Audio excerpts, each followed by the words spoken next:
नमस्कार. राजमाता जिजाबाई ट्रस्टच्या सुवर्ण महोत्सवी वर्षाच्या सांगता समारंभाचं हे दुसरं सत्र सुरू होत आहे. त्यात उपस्थित माननीय शांताक्काजी, समितीचे सर्व पदाधिकारी, मंचावरील मुलाखतीसाठी निमंत्रित स्वयंसिद्धा आणि आपण सर्व उपस्थितांचे मनःपूर्वक स्वागत. मंगल देशा पवित्र देशा महाराष्ट्र देशा, प्रणाम घ्यावा माझा हा श्री महाराष्ट्र देशा. कवी गोविंदाग्रजांच्या या काव्यपंक्तींची आत्ता आठवण होण्याचे कारण म्हणजे आज 1 मे महाराष्ट्र दिन. तेव्हा या महाराष्ट्र दिनाच्याही सर्वांना हार्दिक शुभेच्छा. आता स्वयंसिद्धा या मुलाखतीच्या खास कार्यक्रमात पुढे प्रास्ताविकासाठी मी आमंत्रित करते ट्रस्टच्या विश्वस्त विभाताई निमकर यांना. नमस्कार. उपस्थित मान्यवर व सेविका भगिनी, राजमाता जिजाबाई ट्रस्टची स्थापना 18 डिसेंबर 1970 मध्ये झाली.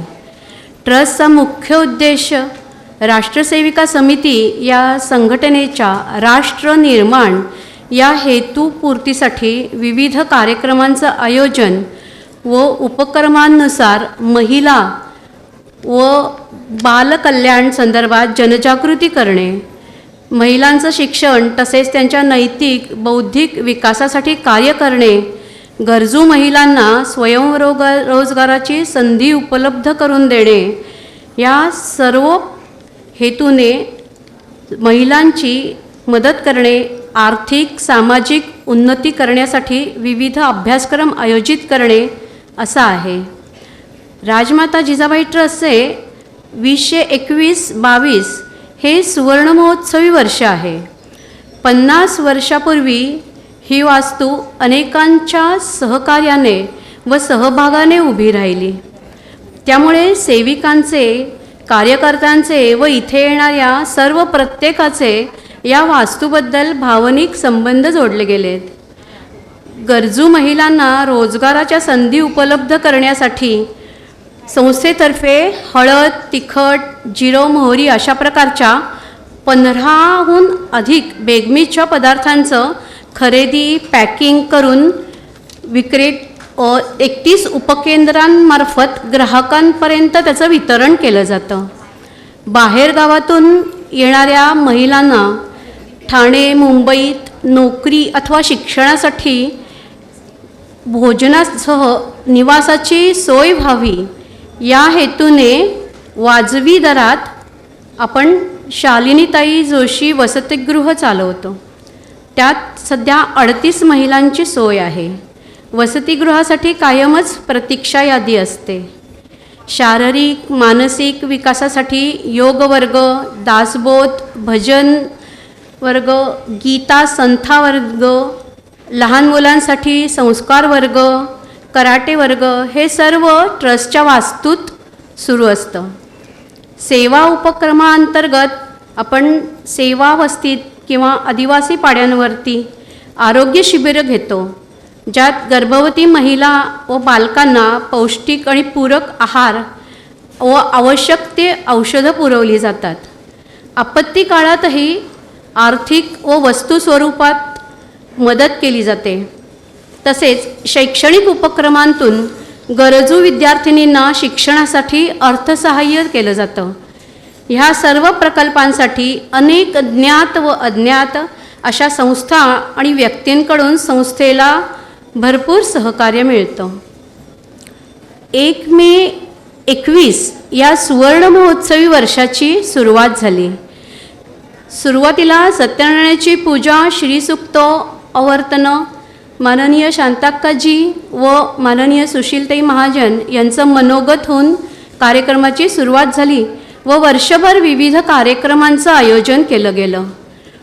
मन प्रसन्न दीपाली केळकर यांचा, गुरु परमात्मा परेशू विवेकजी घळसाळसी यांचा स्वातंत्र्य लढ्यातील महिला क्रांतिकारक यावर क्रांतिगीता महाबळ यांनी, तर नवरात्रात वेशभूषा स्पर्धा 1 मिनिटात कर्तृत्ववान प्रेरणादायी महिलांचं सादरीकरण करणे असा विषय होता.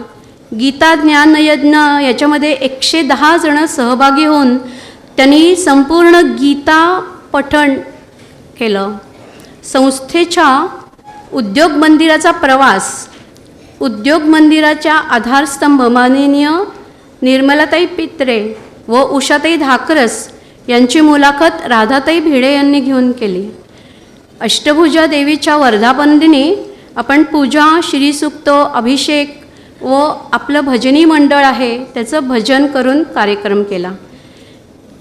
वनवासी पाड्यांमध्ये वाडा येथील देगाव व दादडा येथे वनवासी विभागातील मुलींच्या वसतिगृहासाठी आपण क्रीडा स्पर्धेच्या कार्यक्रमांचंही आयोजन केलं. आणि कालच आत्ता आपण बघितलेला कार्यक्रम सांगता समारंभाचा जो होता, मी जिजा बोलतेय, हाही कार्यक्रम माननीय आरतीताई मुनीश्वर यांनी खूप छान सादर केला. नमस्कार.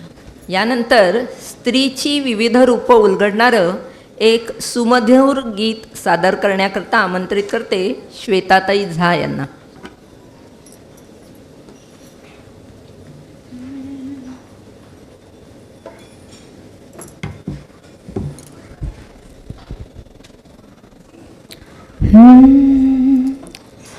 नारी हूँ मैं और जगत की हूँ मैं आदि शक्ति, चेतना में जीवात्मा की नटेश्वर की शक्ति, नटेश्वर की शक्ति. नारी हूँ मैं और जगत की हूँ मैं आदि शक्ति, चेतना में जीवात्मा की नटेश्वर की शक्ति, नटेश्वर की शक्ति. चराचर की सगुण माया यह सब तो है मेरी किमया, प्रवर्तनी मैं सब कार्यों की, प्रवर्तनी मैं सब कार्यों की, मैं हूँ जीवन ज्योति, नटेश्वर की शक्ति.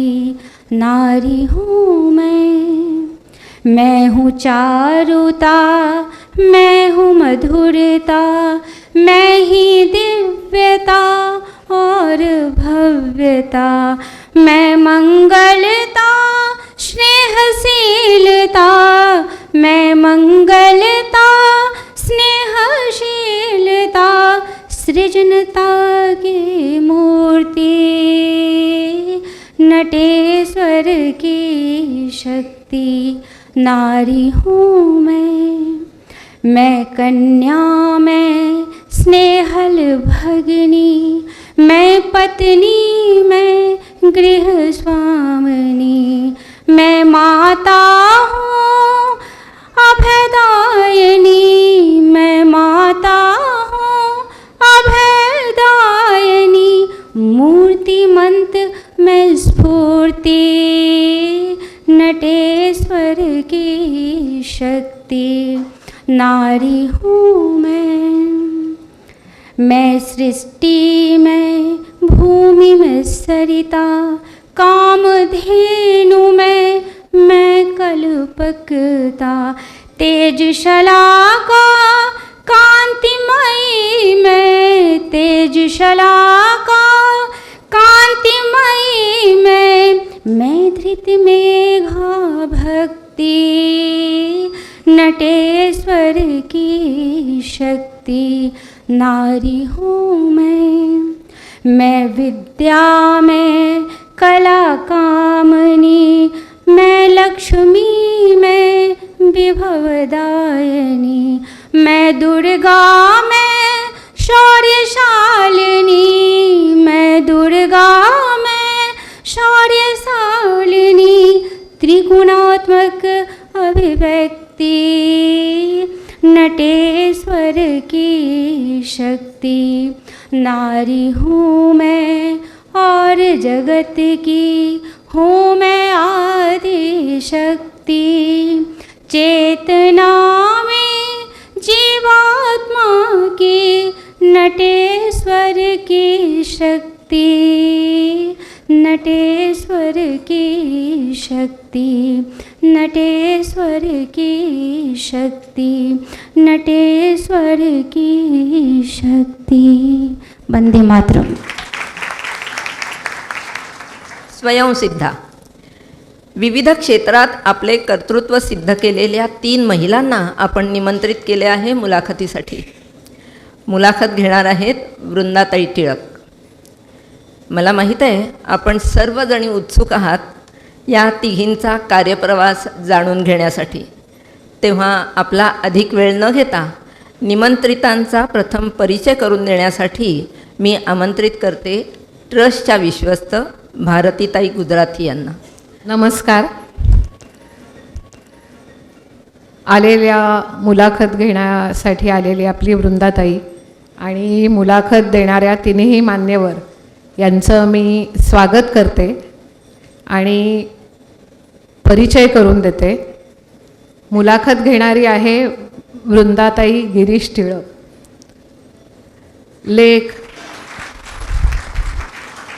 लेख, कथा, कविता इत्यादी साहित्य लेखन आहे. काही पुस्तकांमध्ये आस्वादपर लेखांचा, कवितांचा समावेश आहे. काही साहित्यविषयक प्रकल्पात सहभाग आहे. आकाशवाणीवर ऐसी अक्षरे रसिके, साहित्य सौरभ व इतर साहित्य विषयात कार्यक्रमात सहभाग.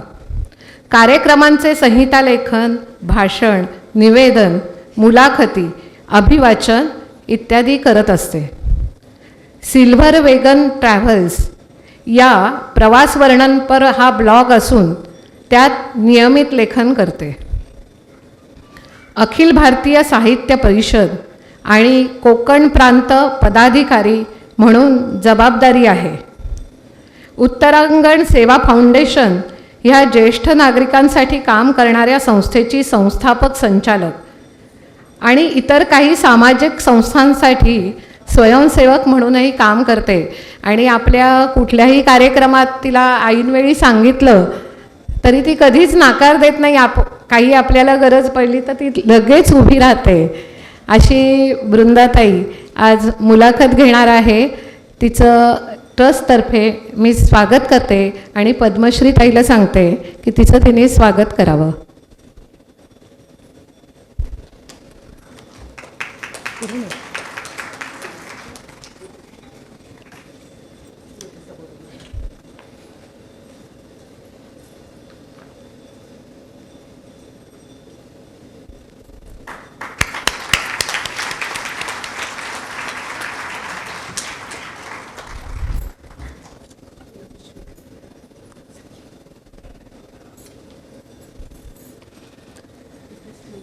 आता मुलाखत घेणाऱ्यांचा परिचय झाला आहे. मुलाखत देणाऱ्या ज्या आहेत त्यांच्यापैकी प्रथम परिचय मी करून देते. गिरिजा ओक गोडबोले BSc बायोटेक आहे. अभिनय क्षेत्रात गेली 25 वर्ष ती कार्यरत आहे, काम करते सतत. मराठी, हिंदी, इंग्रजी, गुजराती, कन्नड भाषेत नाटक, सिनेमा मालिकांमध्ये तिने कामं केलेलं आहे. जवळपास 90 जाहिरातीतून ती दिसली आहे आपल्याला. अनेक कार्यक्रमात उत्तमपणे निवेदन करते. सध्या OTT प्लॅटफॉर्मवर सिरियल आणि सिनेमा यातही काम केलं आहे. गाणं, नृत्य याचे अनेक कार्यक्रम झालेत. बरं, फक्त ह्याच्यातच आहे असं नाही, तर हे सगळं सांभाळून आईचं कर्तव्य पार पाडून समाजकार्यही करते. आणि ती काय तिचं समाजकार्य आणि कशा पद्धतीने काम करते हे आपल्याला तिच्या मुलाखतीतून उलगडेलच. तर तिचं स्वागत करायलाही मी पद्मश्री ताईला सांगते.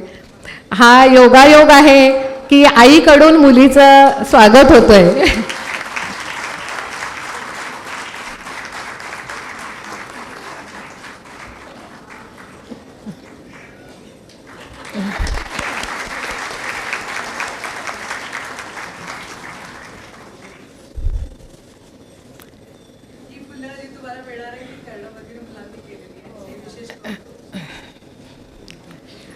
नंतर तिसरा परिचय मी करून देते.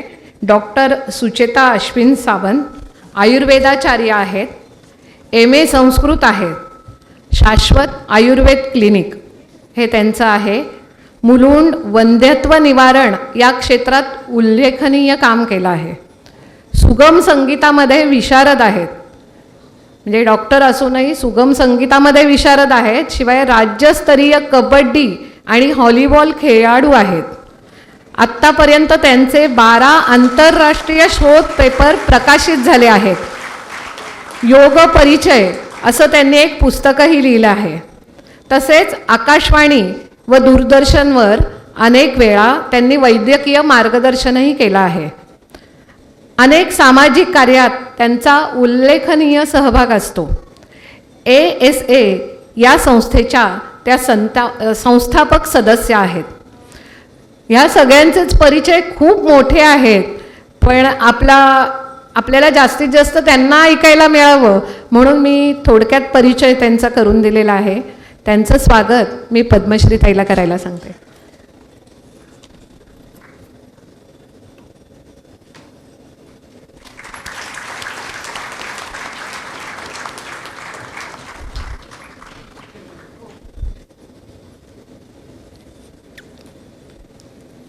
आणि आता आपल्याला परिचय मी करून देते आहे. त्या आहेत योगिताताई शिवराम साळवी, MA समाजशास्त्र, पत्रकार आहेत. कायम त्यांची पण आपल्याला खूप म्हणजे आपल्या सगळ्या बातम्या त्या अगदी आनंदाने छापतात. म्हणजे आपल्याला हा प्रश्न पडत नाही की अरे आपल्या बातम्या जाचतील कशा, तर ती मदत त्यांची आपल्याला कायम असते. स्लम परिसर आणि त्याचं पुनर्वसन, तसेच शहरी पर्यावरणाचा प्रमाणपत्र अभ्यासक्रम पूर्ण केला आहे. मास मीडिया डिप्लोमा, तसेच सामाजिक कामामध्ये मास्टर्स आहेत. SNDT विद्यापीठाच्या सिनेटच्या सदस्य आहेत. स्वयं महिला मंडळाच्या अध्यक्ष म्हणून त्यांच्यावर जबाबदारी आहे. महिला सक्षमीकरणासाठी तसेच स्लम भागामध्ये आरोग्य व पर्यावरणपूरक जागृतीसाठी त्यांनी अनेक शिबिरांचं आयोजन केलेलं आहे. मुंबईचा महापौर पुरस्कार, लोकगौरव पुरस्कार, समर्थ स्त्री पुरस्कार, देवर्षी नारद पुरस्कार, मूकनायक पुरस्कार, करोना योद्धा केशवसृष्टी पुरस्कार अशा अनेक पुरस्कारांनी योगिताताई सन्मानित आहेत. त्यांचं स्वागत करायला मी पद्मश्री ताईला विनंती करते.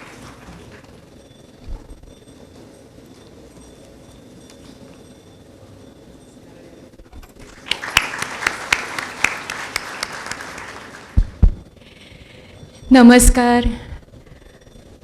इतक्या दिवसांनी तुम्हाला सगळ्यांना एवढं छान नटून सजून आलेलं पाहतीये, तर जे मला सुखशीतळ वाटतं आहे ते AC की तुमच्या सगळ्यांच्या सहवासामुळे हे मला कळत नाही आहे. आणि आज हे सभागृह खरोखरी तारांकित झालेलं आहे.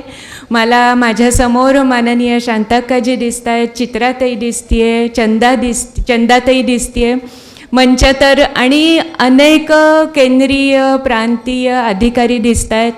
मंच तर ह्या स्वयंसिद्धांनी तारांकित केलेलाच आहे. तर अशा ह्या सुंदर सोहळ्यात मी आपल्या सगळ्यांचं पुन्हा स्वागत करते. मला माहिती आहे की आज सकाळी तुम्ही खूप लवकर उठला आहेत, त्याच्यानंतर शोभायात्रा झाली आहे तेव्हा ऊन लागलं आहे, नंतर नाश्ता झाला आहे आणि आता इथे AC आहे. पण मी तुम्हाला खात्री देते की 1 सेकंदही आम्ही तुम्हाला डुलकी घेऊ देणार नाही होत.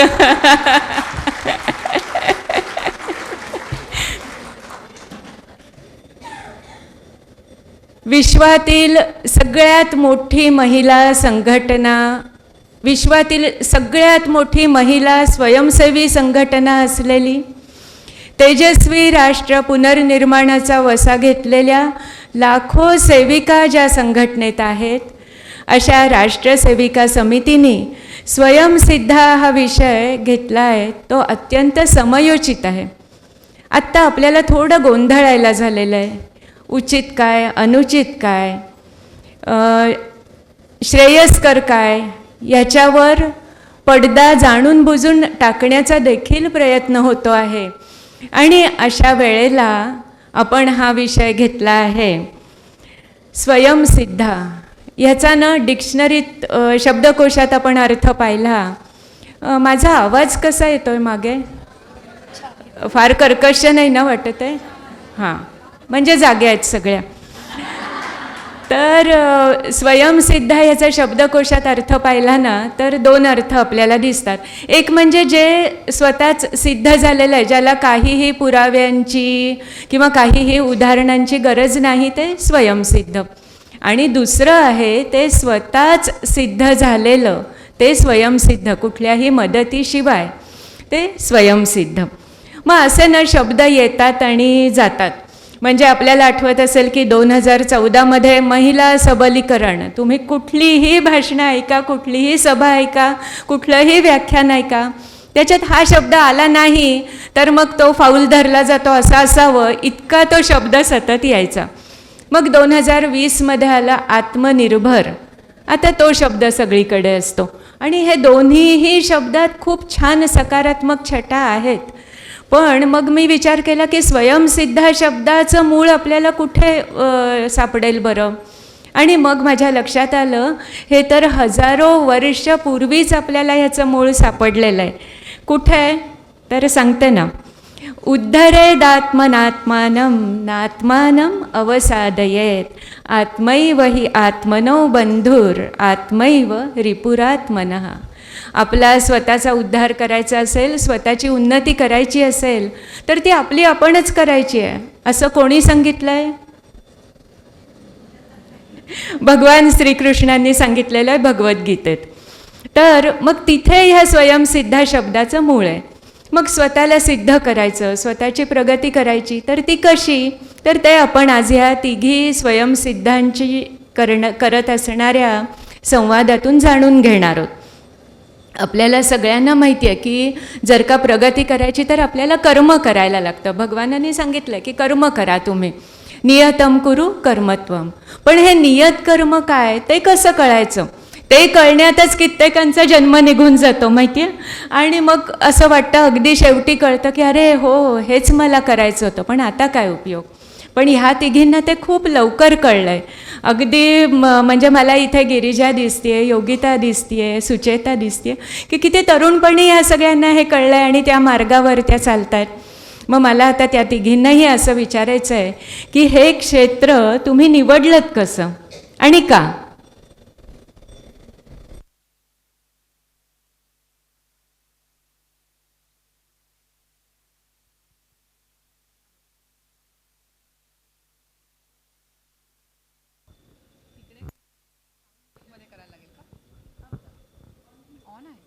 हॅलो हॅलो, मग ह्याचं काय करायचं? बापरे, मला आता जरा दडपणच आलं आहे. एकतर मी अजिबात स्वतःला सिद्ध करायच्या जवळपासही नाही आहे. अजून खूप मोठा प्रवास आहे असं मला वाटतं. आणि क्षेत्र निवडलंपेक्षा क्षेत्राने मला निवडलं असं म्हणता येईल. लहानपणी असं काही वाटलं नव्हतं की ह्या क्षेत्रात पुढे जाऊन प्रोफेशनली काहीतरी करीन असं वाटलं नव्हतं. उलट असं वाटायचं लहानपणी की नको इथे असं काही करायला, कारण वडील कधीच घरी नसायचे. त्यामुळे मला असं वाटायचं की ह्या क्षेत्रात काम करणारी लोकं, त्यांना पर्सनल लाईफ नसतंच. म्हणून मला असं वाटायचं की नको, कशाला, छान आहे की मला आईजवळ राहायला आवडतं, घरी राहायला आवडतं. तर लहान असताना असं कोणी विचारलं की बाबांसारखी ॲक्ट्रेस होणार का, तर माझा अपमान झाल्यासारखं वाटायचं मला, कारण मी हुशार होते तशी बेताची. तर मला असं वाटायचं 1 मिनिट, माझा पहिल्या 5 नंबर येतो, त्यामुळे मला असले प्रश्न विचारू नका, मी हुशार आहे. असं झाडांभोवती नाचणं आणि असं सगळं मला करायचं नाही आहे. मला काहीतरी मोठं करायचं आहे असं मला खूप वाटायचं. प्रामाणिकपणे वाटायचं मला की हे क्षेत्रच मुळात फार बाकीचं काही जमत नसणाऱ्या लोकांसाठीचं क्षेत्र आहे. मग थोडी मोठी झाले, लक्षात यायला लागलं की असं काही नाही आहे. आणि मला वाटतं उन्हाळ्याच्या सुट्टीत आई मला वाटेल त्या क्लासेसना घालायची. बहुतेक खूप वेळ घरी राहून मी तिला माझा कंटाळा तिला सहन होत नसेल म्हणून तर मला ग्लास पेंटिंग, कॅलिग्राफी, एम्ब्रॉयडरी, जरदोसीचं काम यापासून ते तुम्ही विचार करा त्या सगळ्या क्लासेसना मला आईने घातलं आहे. तर अशाच क्लासेसमध्ये मी खूप नाटकाची वर्कशॉप्स, कार्यशाळा असं पण केलं. तर 10वीच्या सुट्टीनंतर मी एका नाटकाच्या कार्यशाळेला पहिल्यांदा जेव्हा पृथ्वी थिएटरला गेले, तेव्हा मला त्या कार्यशाळेच्या शेवटी जे एक छोटंसं नाटुकलं असं म्हणता येईल ते सादर करावं लागतं स्टेजवर. ते करत असताना असं लक्षात आलं की हे काही आपल्याला पटकन किंवा सोपं जमत नाही आहे. जसं आधी आपल्याला गा म्हटलं की आपण काहीतरी आपलं म्हणायचो किंवा नाच म्हटलं की काहीतरी नाच करायचो, तसं हे नाही आहे. ह्याला कष्ट करावे लागत आहेत, हे कळत नाही आहे, हे समजून घ्यावं लागतं आहे. आणि मग चॅलेंज तयार झालं आणि मग चॅलेंज तयार झाल्यामुळे मला असं वाटलं की नाही, आता आपण हे करून बघायला पाहिजे. मग तिथून हळूहळू मी काम करत गेले आणि शिक्षण सुरू होतं, कारण म्हणजे दुसरी सोयच नव्हती. मध्ये शिक्षण सोडून अभिनय करायचा वगैरे मारलं असतं तिने मला.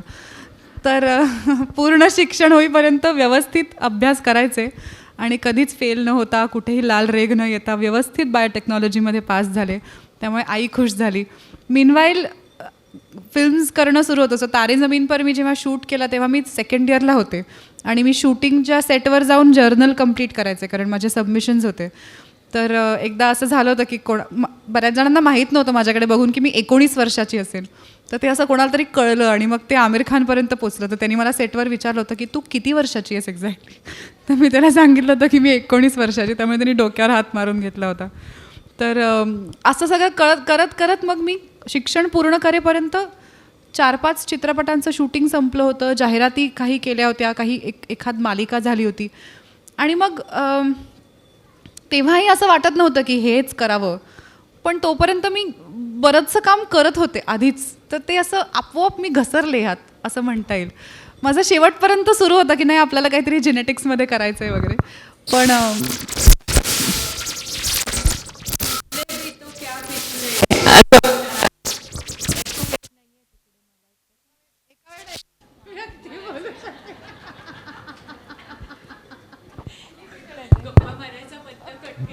हां, गप्पा नाही मारायच्या, एका वेळेला एकाने बोलायचं. असं आहे? हो म्हणाले ते.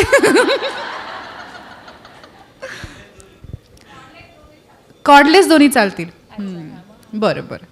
तर काय नाही, फिसले भी तो काय क्या फिसले असं त्या म्हणाल्या. जे खरं आहे, मी घसरले. तर मी क्षेत्र निवडलं नाही असं म्हणता येईल. क्षेत्राने मला निवडलं. आत्ता एक छोटंसं लांबवते उत्तर, मी खरं तर संपलं आहे. पण आता हा विषय खूप सतत सुरू असतो ना, की वडील किंवा आई ह्या क्षेत्रात असली की मग मुलं या क्षेत्रात येतात आणि मग त्याच्यावरून बरेच वाद झालेत तयार. तर उलटं होतं माझ्या बाबतीत. मला वडिलांमुळे ह्या क्षेत्रात यायचं नव्हतं. आणि माझ्या पहिल्या चित्रपटाच्या शूटिंगला मला वडील सोडायला आले होते एकदा. तर तेव्हा ते मला म्हणाले होते की मी तुझं नाव कुठेही पुढे करणार नाही, मी तुझं नाव सुचवणारही नाही. मला समोरून कोणी विचारलं या वयोगटातल्या मुलींची नावं सुचवा, तर मी तुझं वगळून सुचवीन नावं, कारण तू तुझा प्रवास स्वतःच पूर्ण केला पाहिजेस. कारण तुला 1-2 कामं मिळतील माझ्यामुळे, पण पुढे तुला मेहनत करायची तयारी नसेल आणि खरंच तुझ्यात काहीतरी इंटरेस्टिंग कोणाला वाटत नसेल, तर तुला काम मिळू नये अशा मताचा मी आहे. तू जर हे क्षेत्र निवडलंस, ह्यात पुढे काम केलंस आणि करत राहिलीस, तर 50-60 वर्षाची झाल्यावर जेव्हा तू मागे वळून स्वतःच्या प्रवासाकडे बघशील, तेव्हा ते मला वडिलांनी घडवून दिलं असं न वाटतं, ते मी स्वतः घडवलं असं तुला वाटावं. हे समाधान तुझ्यासाठी जास्त महत्त्वाचं आहे. म्हणून मी तुझं नाव पुढे कुठेही देणार नाही. तर अशामुळे असं झालं की तो मुद्दा ह्या क्षेत्राचा घरातून सुरू खरं तर झाला नाही, उलटा प्रवास झाला थोडासा.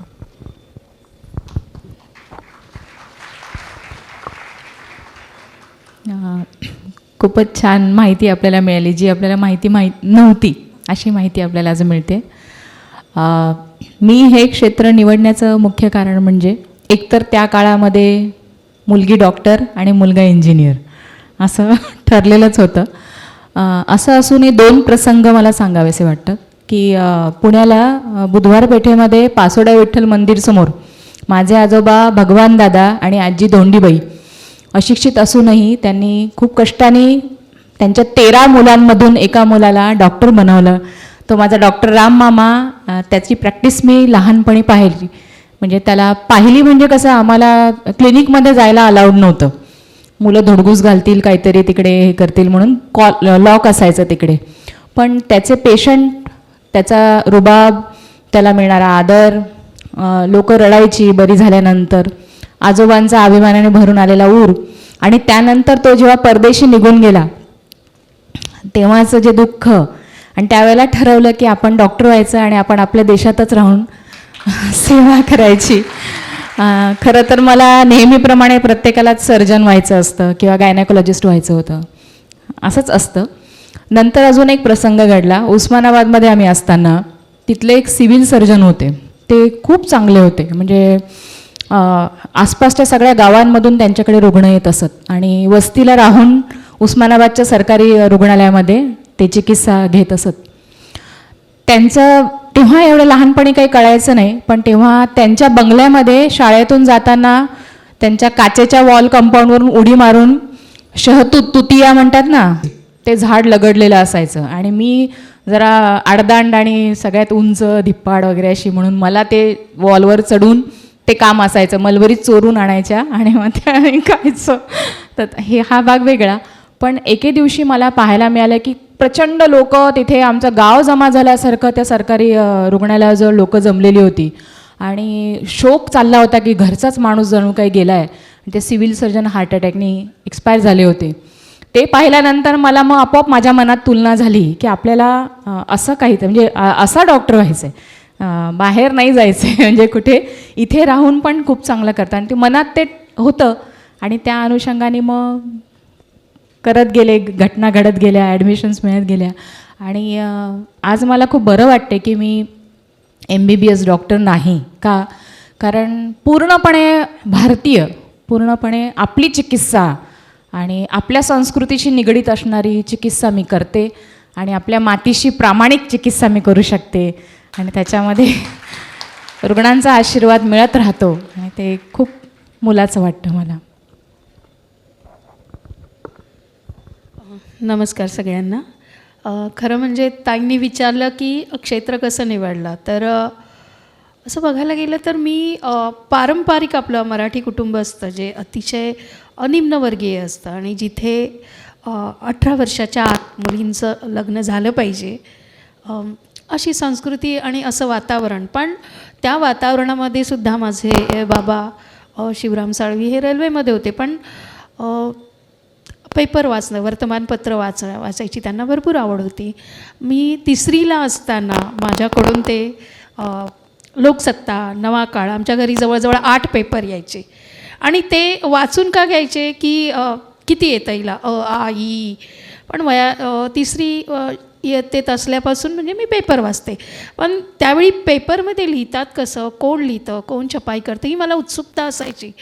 पण मला कधीही वाटले नाही की मी पत्रकार होईन किंवा मी सामाजिक कार्यकर्ता होईन, कारण ठरल्याप्रमाणे आजूबाजूला आणि सगळीकडे की मुलींची लग्न 18 वर्षाचं झालं की व्हायलाच पाहिजेत. तर ही सगळी पार्श्वभूमी, पण दैवगती किंवा ते होणार होतं म्हणून मी जसजशी वाढत गेली, म्हणजे 13-14 वर्षानंतर आजूबाजूचं वातावरण, म्हणजे नातेवाईक महिला असू दे की शेजारच्या महिला असू दे किंवा माझ्या मैत्रिणी असू दे, मी म्हणजे ते दुर्दैवसुद्धा असेल किंवा कदाचित मला ते पाहण्याचं दुर्दैव माझ्या नशिबी आलं असेल की महिलांच्या संदर्भातला एकही गुन्हा जो आपण म्हणू शकतो किंवा घरगुती हिंसा किंवा महिलांना जे जे अत्याचार अन्याय सहन करावे लागतात ते मी माझ्या आजूबाजूच्या मैत्रिणी महिला यांच्या संदर्भात होताना पाहिलं. आणि ते वय असतं बंडखोरीचं आणि त्यात मी वर्तमानपत्र वाचायचे, त्यामुळे ती जरा जाणीव होती की हे काय चाललं आहे असं. आणि त्यात आमच्या बाजूला शेजारीच एक उत्तराखंडचं कुटुंब होतं आणि लग्न झालेलं आणि 3ऱ्या-4थ्या दिवशीच त्या घरातून रडण्याचे आवाज यायला लागले आणि कळलं की जी सुनबाई होती तिचं तोंडच सासूनी जाळलेलं आणि आजूबाजूच्या म्हणजे बहुत तेज आवाज मी बात करते आणि ती ओरडा करत आली. तर आजूबाजूच्या सगळ्या महिला, मी म्हटलं अरे मी तर लहान होती, पण आजूबाजूच्या महिलांनी म्हटलं घरात चाललं आहे त्यांच्या, सासू सुनेचं काय होतच असतं, आपण काय मध्ये जायचं. आणि माझी आईला वाईट वाटलं, पण आई म्हणाली की सासू सुना आहेत, आपण आज त्यांच्यामध्ये जाऊ, पुन्हा त्यांना एकत्र राहायचं आहे. पण ते काही झालं नाही. त्या मुलीने आत्महत्या केली काही महिन्यांनी आणि ते सगळं मग त्याच्यानंतर बॉम्बस्फोट आणि नाही मला राम मंदिर आणि हा सगळा मुद्दा आला. आणि माझ्या एका म्हणजे माझ्या डोळ्यात पण अश्रू येतात. म्हणजे एक 8वी 9वीला असताना माझ्या मैत्रिणीवरती हिंदू म्हणून तिच्यावर बलात्कार झाला आणि एका मैत्रिणीच्या बहिणीचं लग्न होतं, पण साखरपुडा झाल्यानंतर तो चालला असताना त्याच्यावर वार केले गेले आणि साखरपुड्याच्या दिवशीच तो वारला. तर ह्या सगळ्या ज्या घटना आहेत त्या 14व्या 15व्या वर्षी माझ्या मनात इतक्या रुतून बसल्या की म्हणजे मला वाटलं की हे काय चाललं आहे. आणि मग एक बंडखोरपणा असतो. माझ्या घरी कधीही म्हणजे पत्रकार किंवा सामाजिक कार्य आमच्या 7 पिढ्यात कुणीही नाही आहे, तर त्यामुळे ते कधी शक्य नव्हतं. पण हे सगळं मनात येत गेलं आणि त्यानंतर 11वीला असताना उल्लेख करायला पाहिजे, कारण पत्रकार आहे आणि सत्य बोलणं माझा धर्म आहे, त्यामुळे ते काय घडलं ते मी सांगणार. त्यावेळी सोमय्या कॉलेजमध्ये मी गेले आणि वातावरण वेगळं झालं आणि तिथे मी स्त्रीमुक्ती चळवळीत ओढले गेले. मैत्रिणी होत्या आणि मग तो बंडखोरपणा की नाही आपण असं केलं पाहिजे, आपण कशाला कुणाला. पण 3-4 महिन्यातच मला असं दृश्य दिसलं की मी त्या कार्यालयात जायची आणि माझी मैत्रीण होती प्रीती आणि मी, आमचं वय किती असेल 17-18 वर्ष, त्या कार्यालयात जायचो. आणि एक दिवशी भरपूर पाऊस पडला आणि आम्हाला तिकडे लेक्चर दिले जायचं महिलांनी कसं, मुलींनी कसं तडफड राहिलं पाहिजे, कसं आपण डॅशिंग राहिलं पाहिजे. एक कोणी आला की एक द्यायची त्याला ठेवून, कोण नसतं कुणाचं, काय कुटुंब बिटुंब नसतं. मग ती माझी मैत्रीण आणि आम्ही ठरवलं हां बरोबर आहे, आपण असंच केलं पाहिजे. आपल्या घरात काय सांगत बसतात, आपण हे केलं पाहिजे आणि ते केलं पाहिजे, हे सांगतात तेच बरोबर आहे. आणि ताई काय झालं की एक दिवशी इतका पाऊस पडला आणि त्यांचं ऑफिस चेंबूरला होतं. विद्याविहारच्या कॉलेजमधून आम्ही इतक्या पाण्यावर चालत गेलो. मीटिंग होती, बघतात तर कोणच नाही. त्या मुलगी झाली होच्या लेखिका होत्या त्या तिथे बसलेल्या आणि त्या सगळ्या 2-3 अशा महिला प्रौढ. तर आम्ही म्हटलं पाणी आता ट्रेन बंद पडला, आम्ही कसे जाणार घरी. तर नाही आपण स्वयंसिद्ध असलं पाहिजे, आपण गेलं पाहिजे. आणि नंतर आमच्या दोघींना टाकलं तिथे त्यांनी आणि त्या वाट बघत बसल्या की, तर आम्ही म्हटलं तुम्ही कुणाची वाट बघताय. अगं मिस्टरांना सांगितले ते आम्हाला घ्यायला येणार आहेत, तुम्ही बघा काय ते. म्हटलं अरे स्वयंसिद्ध, मिस्टरांना सांगितलं आम्ही येणार आहे म्हणजे आम्ही मुली, आमचं काही नाही. मग ती प्रीती माझ्याबरोबरची होती, ते म्हटले योगिता हे तर आपल्याला फसवतायत, ह्या कुठे स्वयंसिद्ध आहेत, गरज पडली तर यांनी आपल्याला मदत केली पाहिजे. तो एक क्षण होता. आणि त्याच्यानंतर ताई 1 मिनिट घेते, नर्मदा बचाव आंदोलन त्यावेळी जोरात चालू होतं आणि आम्हाला ज्या कॉलेजमध्ये त्यावेळी मी म्हणजे तो एक काळ होता की काहीतरी वेगळं आपण करायचं, हे जे महिलांवर अत्याचार होतात. तर नर्मदा बचाव आंदोलनामध्ये सक्रिय असणारे काही कॉलेजचे ग्रुप्स होते, तर त्यांनी आम्हाला सांगितलं तुम्ही येणार का, तिथे गरिबांवर अत्याचार वगैरे होत आहेत. तिकडे गेली मी आणि आम्हाला कुठे ठेवलं असेल, हॉटेलमध्ये. म्हटलं अरे खाणं पिणं सगळ्यांनी, मी जरी म्हणजे माझ्या घरी मांसाहार करत असले तरी मी मटण मच्छी अंडा असं काही खात नाही. तर ते सगळ्यांनी खाणं पिणं स्टार्ट केलं. आणि तू खा, तर मी म्हटलं मी नाही खात. अरे तू काय बामणाची मुलगी आहे का, काय खा. मी म्हटलं अरे मी म्हटलं मी अशी जबरदस्ती सहन करणार नाही आणि मी खात नाही तर खाणार नाही. आणि नंतर मग दिवसभरात आम्हाला कोणत्याही गरिबांशी भेटवलं नाही की कुणाशी भेटवलं नाही. तिथल्या तिथेच तेव्हा पण डफलीचं ते सगळं होतं, कसं देश आहे कसं राज्य आहे. मग त्यावेळी माझ्या मनात आलं, तेव्हाही मी पेपर वाचायचे, म्हटलं हे तर कुठेच लिहून येत नाही आहे, हे काय चाललं आहे. मग तो एक क्षण होता, मला असं वाटलं की हे कुठेतरी उघड झालं पाहिजे, आपल्याला संधी मिळेल तेव्हा आपण ते उघड केलं पाहिजे. कदाचित ती एक ठिणगी असावी आणि ते एक वातावरण असावं की मी या क्षेत्राकडे वळले.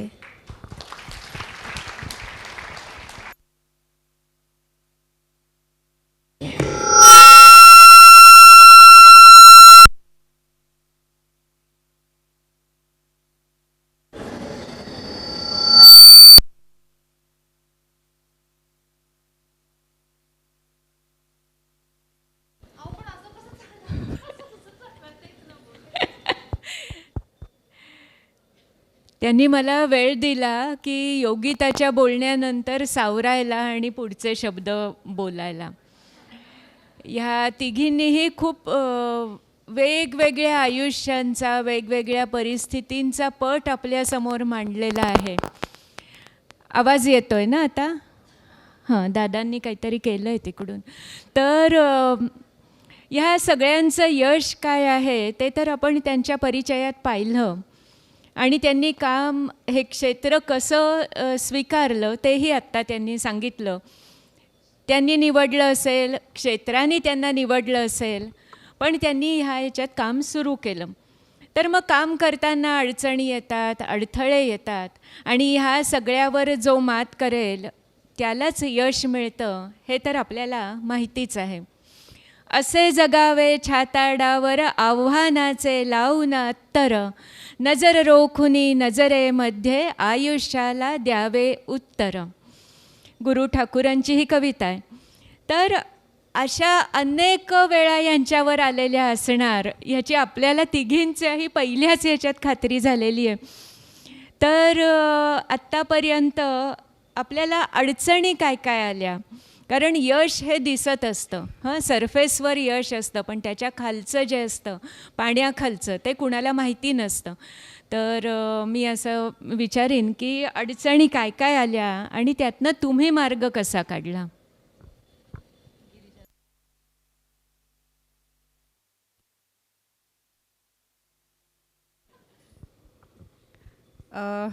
अरे बापरे.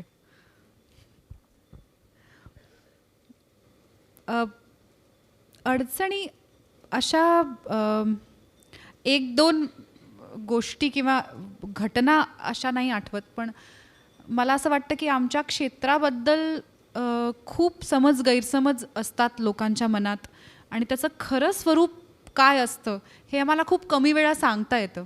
तर ही संधी मी त्यासाठी वापरेन. बऱ्याच लोकांना कुतूहल असतं की शूटिंग किती तास असतं किंवा किती वेळ असतं. तर तुम्ही जितकी मालिका बघता तितके दिवसच आम्ही शूट करतो, किंवा त्यांच्यापेक्षा जास्तही कधी कधी. तर 30 दिवस जर असतील महिन्यातले, तर त्यातले फक्त शनिवार रविवार वगळले तर एक 24 ते 26 दिवस महिन्यातले मालिका दिसते टी व्हीवरती. त्याच्या त्या अर्ध्या तासाचा एपिसोड आम्ही 12 तासात शूट करतो, म्हणजे तेवढं फुटेज एका दिवसात. तर मालिका करणाऱ्या लोकांचं शूटिंग शेड्यूल हे दिवसाचे 12 ते 14 तास आणि महिन्याचे 26 ते 28 दिवस इतकं असतं. नोकरीपेक्षाही जास्त कामाचे तास आणि दिवसही. सिनेमाचं असो, कुठलंही शूट असो, आमची मुळात शिफ्टच ही 12-12 तासांची असते. मग ते 12 तास 7 ते 7, 9 ते 9, दुपारी 2 ते पहाटे 2, संध्याकाळी 6 ते सकाळी 6 असे कधीही असू शकतात. तर असं मी आणि आई ह्याच्याबद्दल बोलतो. आत्ता कुठली शिफ्ट सुरू आहे, लेबर्सच्या शिफ्ट्स असतात ना चेंज होणाऱ्या, तशा माझ्याही तशा शिफ्ट्स चेंज होत असतात. पण मग त्या शिफ्ट बदलल्या की बाकी सगळं बदलत नाही. मुलाची शाळा सकाळी 7लाच असते, त्यामुळे पहाटे 6ला घरी आले किंवा 2ला मी सकाळी 7 वाजता शाळेत सोडायला असतेच. तर अशा काही काही गोष्टी असतात. किंवा बऱ्याच जणांना मुळात ह्या क्षेत्रात येण्याची इच्छा यासाठी असते कारण इथे खूप यश, फेम, लोकांनी ओळखणं, त्यांचं प्रेम मिळणं. पण हे प्रेम कधी कधी खूप अंगाशी येतं. तर असे पण खूप एकदा मला आठवतं, मी तुळजापूरला गेले होते, चा कार्यक्रम होता हळदी कुंकवाचा, आणि मला प्रमुख पाहुणी म्हणून बोलवलं होतं. तेव्हा माझी एक सिरियल सुरू होती लज्जा नावाची. मी लहानही होते बरीच, आय थिंक ही 10-12 वर्षांपूर्वीची गोष्ट आहे, 2010मधली गोष्ट आहे. आणि स्टेजवर येताना मी मागून आले, ऑडियन्समधून नाही आले, आणि ग्राउंडवर कार्यक्रम सुरू होता. स्टेजवर कार्यक्रम झाला, माझ्या हस्ते काही बक्षिसं दिली, काही फुगड्या खेळलो आम्ही, नाचलो स्टेजवर, बऱ्याच काही गोष्टी झाल्या. त्याच्यानंतर जेव्हा जायची वेळ येईल तेव्हा तो मागचा रस्ता लोकांनी भरला होता, तिथे लोकं जमा झाली होती, म्हणजे बायकाच होत्या. आणि मला स्टेजवरून खाली उतरून असं फक्त चालत गाडीपर्यंत जायचं होतं. साधारण आता जिथे नाश्ता लागलाय तेवढी जागा, तेवढं अंतर असेल या आईलमधून चालत जाण्याजोगं. आणि हळूहळू जशी मी स्टेजच्या एजला यायला लागले, खाली उतरायचं म्हणून, तशा बायका जवळ यायला लागल्या. आणि मला बायकांची भीती नाही वाटली ह्याच्या आधी कधी, अशा घोळक्याची, की इतक्या बायका एकत्र अंगावर येतात त्याची मला भीती वाटते. पण मला काही कळे ना की हे पुढे काय होणार आहे ह्याचं. तर काही 4-5 पुरुष बाउन्सर्स म्हणून जे होते, सफारी बिफारी घातलेले मोठे, तर त्यांनी हात धरले आणि त्यांनी एक साखळी केली माझ्या भोवती, आणि मग मी खाली चालायला लागले. तर त्यांनी ज्या साखळ्या केल्या होत्या, त्यांच्या खांद्यांच्या मध्ये जिथे जागा होती, त्यांच्या हातातून जिथे जागा, तिथून बायका मला स्पर्श करू इच्छित होत्या. म्हणजे नक्की त्यांना त्यातून काय मिळणार होतं मला नाही माहीत. फोटो काढता येण्याजोगी गर्दी नव्हती काही, म्हणजे तिथे सोयच नव्हती काही. फोटो काढता येईल, भेटता येईल, बोलता येईल, यातलं काही नाही. फक्त हात लावून बघायचा असं काहीतरी असेल. माझे केस उपटले गेले, माझी साडी पिनमधून फाटली, माझी चप्पल तुटली आणि मी जीवाच्या आकांतानं धावत गाडीत बसले. गाडीत बसल्यावर मी रडत, मला आठवतं आईला फोन केला होता. मला एक 15 मिनटं मी जिवंत आहे, मी जिवंत आहे, मी जिवंत आहे हे स्वतःला सांगावं लागलं. कारण जवळपास असा हल्ला होतो ना, मॉब अटॅक, तसा झाला होता. तर असं काहीही होतं आमच्या बाबतीत आणि इतकं विलक्षण असतं काहीतरी ते, असा अनुभव. एखाद वेळेला असं काहीतरी होतं आणि एखाद वेळेला एखादी व्यक्ती येते आणि फूड मॉलला मी कुठेतरी बसून काहीतरी पुण्याच्या एक्सप्रेसवेवर मुलाबरोबर काहीतरी खात असताना एक मुलगा येतो आणि म्हणतो की तुमचा एक इंटरव्ह्यू ऐकला आणि मी पण ॲक्टर व्हायला आलो होतो आणि मी तिकीट काढलं होतं गावाला परत जायचं. मी हरलो होतो पॅन्डेमिकमध्ये, काही काम नाही, 2 वर्ष मी घरी बसून अगदी खायचे प्यायचे वांदे झाले, असं तो मला म्हणाला. आणि तुमची एक मुलाखत पाहिली आणि तुमचं बोलणं ऐकलं आणि मला असं लक्षात आलं की सगळ्यांच्याच आयुष्यात स्ट्रगल असतो. तुमचे तर वडील ॲक्टर आहेत आणि तुम्ही जे काही सांगता त्यावरून मला असं वाटलं की राहावं इथे, नको जायला परत. तर हेही ऐकायला मिळतं. तो म्हणाला मी तिकीट कॅन्सल केलं, मी आता राहतोय, मी पुन्हा प्रयत्न करणार आहे.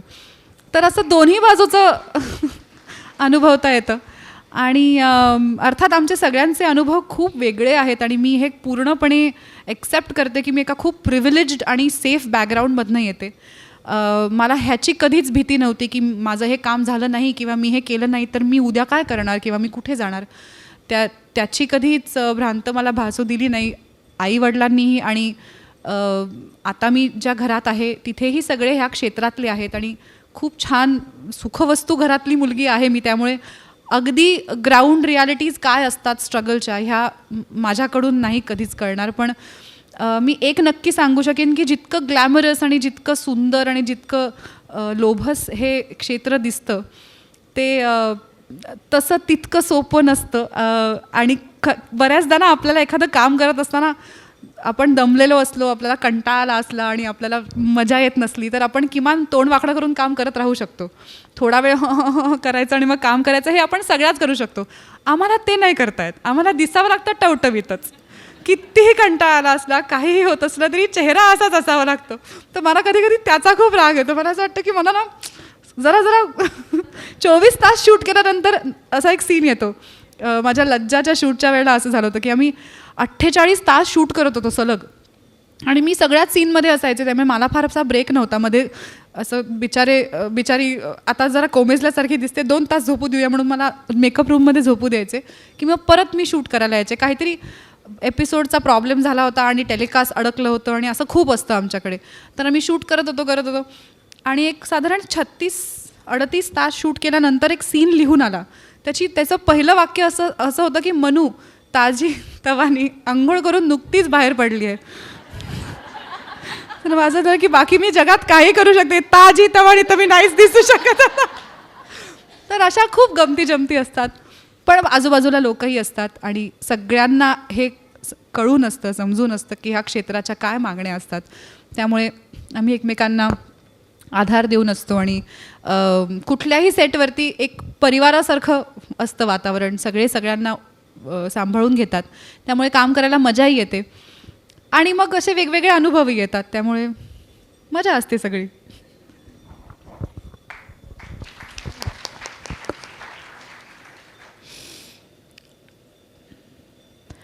या क्षेत्रामध्ये काम करताना विशेषतः माझे बाबा सरकारी नोकरदार होते. ते BHUमधून डबल ग्रॅज्युएट केलेलं, LLB पण केलेलं त्यांनी आणि ऑफिस सुपरिटेंडंट म्हणून होते. दर 3 वर्षांनी ते बदली घ्यायचे. म्हणजे जर थोडे पैसे चारले कमिशनर ऑफिसला तर बदली कॅन्सल होऊ शकत असे. पण त्या अनुषंगाने सगळा महाराष्ट्र माझ्या मुलांना पाहायला मिळेल म्हणून ते बदली घ्यायचे. दर 3 वर्षांनी जिल्ह्याच्या ठिकाणी आमची बदली व्हायची आणि ती मध्येच व्हायची, 17च्या मध्ये.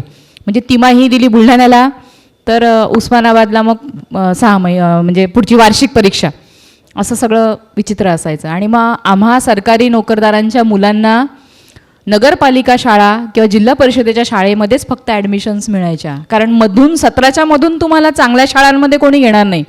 आणि मग आमचं कसब तिथे खूप गरजेचं होतं, अभ्यास करणं गरजेचं होतं. कारण तुम्ही मध्येच कुठल्या तरी शाळेमध्ये गेलेला आहात आणि तुम्हाला चांगली शाळा त्या गावातली हवी आहे. तर तुम्हाला पहिल्या 3 नंबरमध्ये नंबर काढायला हवा, मार्क चांगले मिळवायला हवेत. तर हे एक कसोटीच आमची असायची. आणि आम्ही तिन्ही भावंडं मग नवीन ठिकाणी गेल्यानंतर इकडे ग्रुप तयार व्हायचा चांगला मैत्रिणींचा, आणि तो आजच आपण जिवंत आहोत. हे जे कोरोनानंतर हल्ली आपल्याला कळलं आहे ना, की आजचा दिवसच फक्त आपण जिवंत आहोत, उद्या माहिती नाही आपलं काय होणार. ते लहानपणीच कुठेतरी कळून चुकलं होतं की आता या मैत्रिणी फक्त थोडे दिवसच राहणार आहे, यांच्याबरोबर चांगलंच राहायला हवं आहे, कारण नंतर आपल्याला या आयुष्यात मिळणार नाहीत कदाचित. तर असं मैत्रिणींचं होत असे.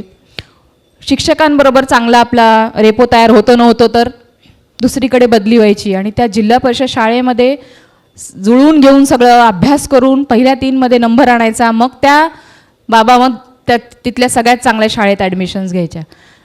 डॉक्टर गिरीश ओक जिकडे होते बुलढाण्याला एडेड हायस्कूलमध्ये, तिथेच मी विद्यार्थी. आणि नंतर त्यांनी जे नागपूर गव्हर्मेंटमध्ये ते BMSला होते, तिथे मी पण तिथे BMSला ॲडमिशन घेतलेली. तर याच्यामध्ये अडचणी यायच्या की मुलं डिप्रेशनमध्ये जाऊ शकतात. अशा वेळेला जेव्हा वाळीत टाकणं हा तर नेहमीच व्हायचं. म्हणजे कुठल्याही नवीन शाळेत गेल्यानंतर नवीन विद्यार्थ्याला पटकन ग्रुपमध्ये समाविष्ट करून घेतलं जात नाही. तर तिथे मग मला माझ्या क्वालिटीज कुठल्या आहेत, प्रत्येक स्पर्धेमध्ये भाग घेणं, म्हणजे आदर्श विद्यार्थिनी 8वी 9वी 10वी जाऊन बक्षीस घ्यायचं, सर्वोत्कृष्ट खेळाडू 8वी 9वी 10वी जाऊन बक्षीस घ्यायचं, असं कर्तृत्व केल्याशिवाय मग त्या सगळ्यांची मैत्री व्हायची नाही. हेच वारंवार घडत राहायचं. म्हणजे नगर, उस्मानाबाद, बुलढाणा, भंडारा, नागपूर, पुणे, औरंगाबाद, अमरावती इतक्या सगळ्या, अजून एखादा राहिला असेल कदाचित. आणि नंतर लग्नानंतर रत्नागिरीशी, म्हणजे सगळा घाट महाराष्ट्राचा फिरून झाल्यानंतर लग्न झालं रत्नागिरीकरांशी. म्हणजे असं सगळं पूर्ण महाराष्ट्र भ्रमण झालं. प्रत्येक ठिकाणी विशेषतः नगरच्या कॉलेजमध्ये लहानपणी ना ॲडजस्ट करून घेतलं जायचं. मुलं खूप निरागस असतात. म्हणजे थोडे दिवस ते वाळीत वगैरे टाकतात, एकाच बेंचवर बसवतात, नंतर कळलं की नाही खूप चांगले आहे, खूप हुशार आहे, मग ते जवळ घेणं व्हायचं. पण नगर कॉलेजमध्ये जेव्हा मी नागपूर गव्हर्मेंटमधून नगरच्या आयुर्वेदिक कॉलेजमध्ये आले, तेव्हा मात्र खूप त्रास झाला. कारण तेव्हा कसं सगळ्यांचे पीळ बसलेले असतात, त्यामुळे ते खूप मला त्रास झाला. मार्कांवर पण तेव्हा परिणाम झाला. या अडचणी आल्या जेव्हा मी PhDला ॲडमिशन घेतली मुंबई विद्यापीठामध्ये. म्हणजे डॉक्टरेट BMS झाल्यानंतर MA केलं आणि नंतर PhDला घेतली. तेव्हा PhDला जी अडचण आली ती मला तुम्हाला नक्की सांगावीशी वाटेल.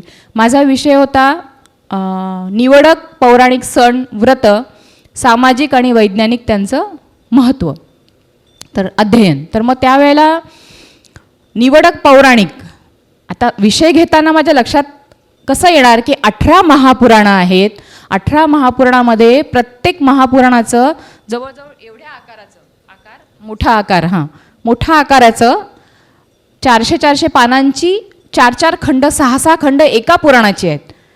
एवढी महापुराणं वाचून तरी होणार आहेत का या जन्मामध्ये? त्यातून सण निवडायचे आणि मग त्यांचं विवेचन करायचे. सामाजिक गंमत पुढे आहे. गुढीपाडवा नावाचा सणच नाही आहे महापुराणामध्ये. दीपावली नावाचा सण नाही आहे महापुराणामध्ये. नागपंचमी नाही मिळणार तुम्हाला पुराणांमध्ये, कारण पुराण काळानंतर मग व्रत सण यांची रचना झाली समाजामध्ये. मग शोधायचं कसं? वैदिक कोश घेतले, शब्दकल्पद्रुम घेतलं, वाचस्पत्यम घेतलं. नशिबाने डॉक्टरांना खूप आवड आहे, त्याच्यामुळे ग्रंथसंपदा घरात होती, हे सगळे कोश घरात होते. मग मग त्या सणामध्ये काय काय वापर केला जातो? ध्वजावरोहण. मग ध्वजावरोहण जेव्हा शोधलं कोशांमध्ये, मग त्याचा रेफरन्स या पुराणामध्ये, विष्णू धर्मोत्तर पुराणामध्ये ध्वजावरोहण सापडलं. मग तिथून मग असं खूप, म्हणजे त्या सणांमध्ये वापरल्या जाणाऱ्या गोष्टी, केले जाणाऱ्या विधी, त्या विधींच्या थ्रू मग सण असं शोधत आता गुढी हा कानडी शब्द आहे. हा सुद्धा प्रकार म्हणजे आता सर्रास मीडियावर मी बघितलं, म्हटलं पण हा शोधताना मला जे काही कष्ट झाले की हा कानडी शब्द मराठीमध्ये सणांमध्ये कसा आला किंवा त्याचा इतिहास, तर हे या अभ्यासाच्या दृष्टीने होणाऱ्या या अडचणी.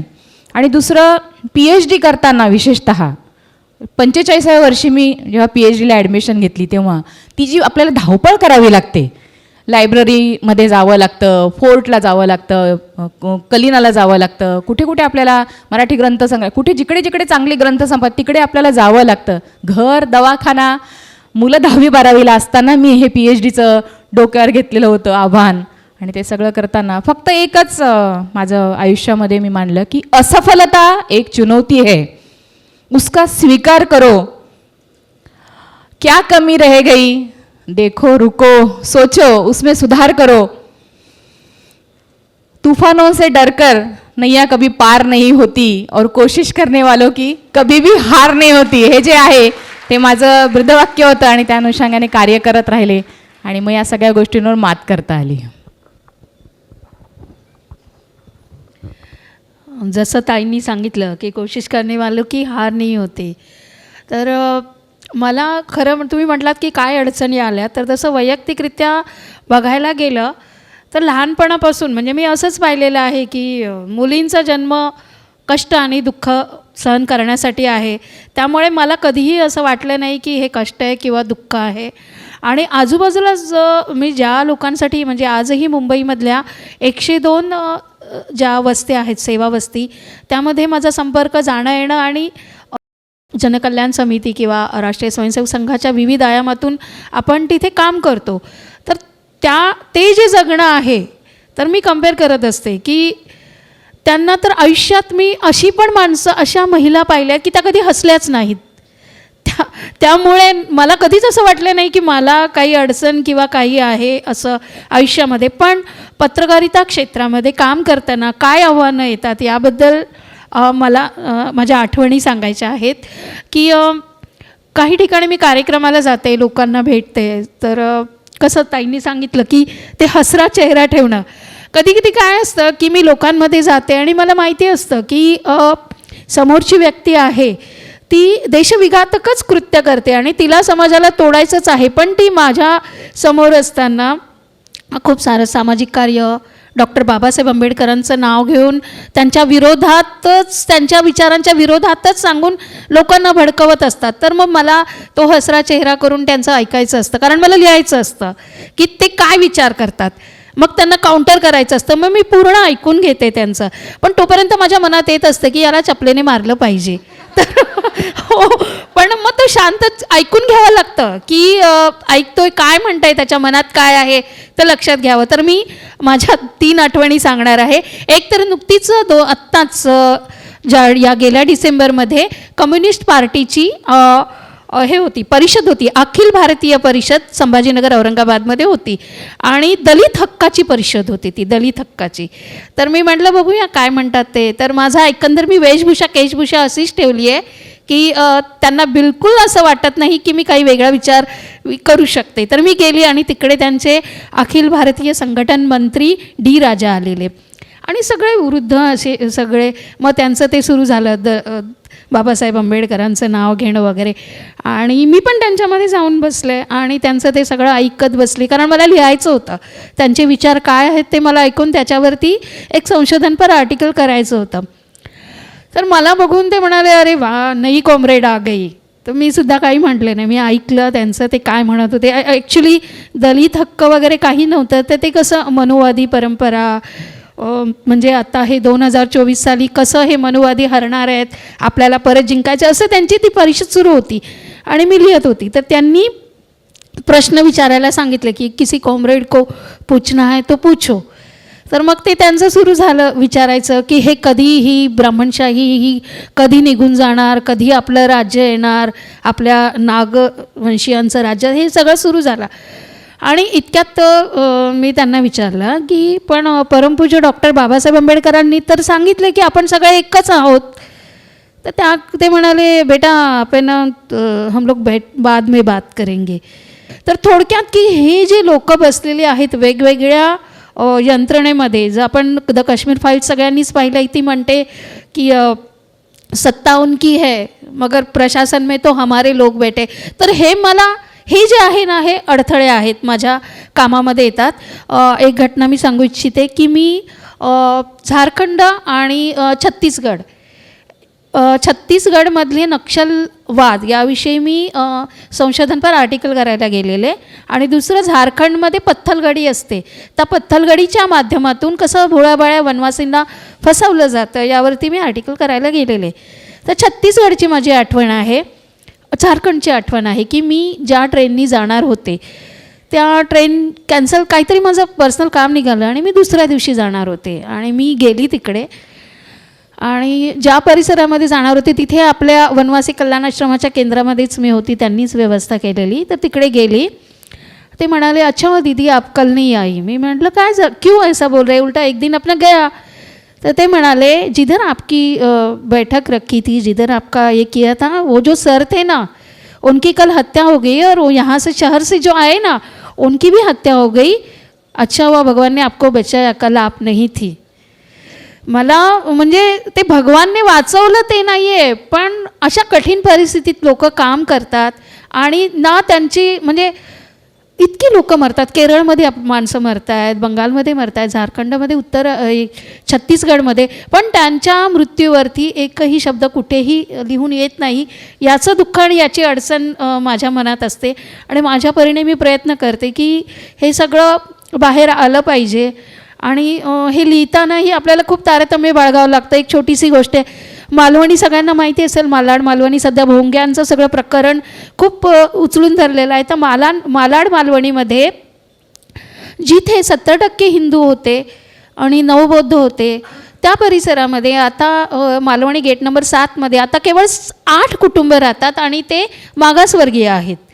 तर त्या ज्या महिला आहेत त्यांचं पण मी अहवाल तयार केलेला की हिंदूंचं पलायन मालवणीमधून. तर मी तिकडे गेलेली आणि त्यांच्यावरती लिहिलं वगैरे काय कसं काय त्यांचं झालं. आणि ते झाल्यानंतर काही काळ तो अहवाल प्रसिद्ध झाल्यानंतर पोलिसांनी तिकडे तो भोंगाचा आवाज जरा कमी करायला लावला. गेल्या 24 ऑक्टोबरला मला तिकडच्या एका महिलेचा, शुभांगी जाधव आहे, तिचा कॉल आला.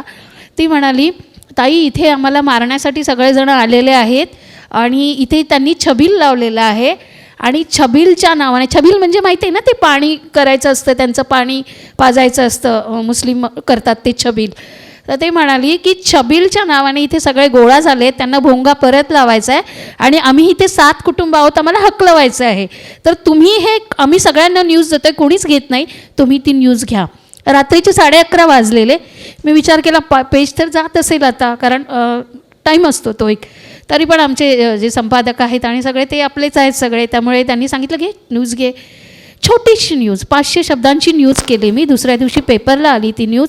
तुम्ही कल्पना करा त्यामध्ये मी काय लिहिलेलं आहे, एवढंच की तिकडे अशा लोकांचं असं म्हणणं आहे की त्यांच्यावर अटॅक होणार होता, पण जरा वाचले. त्या एवढ्याशा बातमीवरून जिनी मला न्यूज दिली तिची CBI इन्क्वायरी झाली. मला CBI इन्क्वायरीसाठी की तुम्ही ही न्यूज कशी काय मिळाली, काय झालं, आणि त्याच्यावरती एक अहवाल तयार केला गेला की कोणी दंगल किंवा असा कट कारस्थान करण्याचा तर प्रयत्न करत नाही आहे ना. म्हणजे विचार करा की आपण कायद्याच्या बाजूने बोलतो किंवा लोकांसाठी बोलतो तरीसुद्धा या अडचणी येतात. पण अहवाल त्याच दिवशी CBI तिकडे कामाला लागली. मुख्यमंत्र्यांनी तिकडे टीम बसवली आणि तिथे अहवाल गोळा केला. त्यावेळी ते 7 कुटुंबांनी सांगितलं की आमच्यावर अत्याचार होतात आणि त्यांनी प्रूफ सकट दिलं. आणि आपलं यश असं की ते एक छोटी 500 शब्दांची बातमी त्या दिवशी म्हणजे गेल्या डिसेंबरमध्ये त्या मालवणीसारख्या एरियामध्ये जिथे आता 99% मुस्लिम आहेत त्या वस्तीमध्ये ते भोंगे उतरवले गेले आणि आजही त्या 7 महिला आहेत. तर जस्ट डू इट. हे असल्यामुळे मला काही अडचण वगैरे वाटत नाही.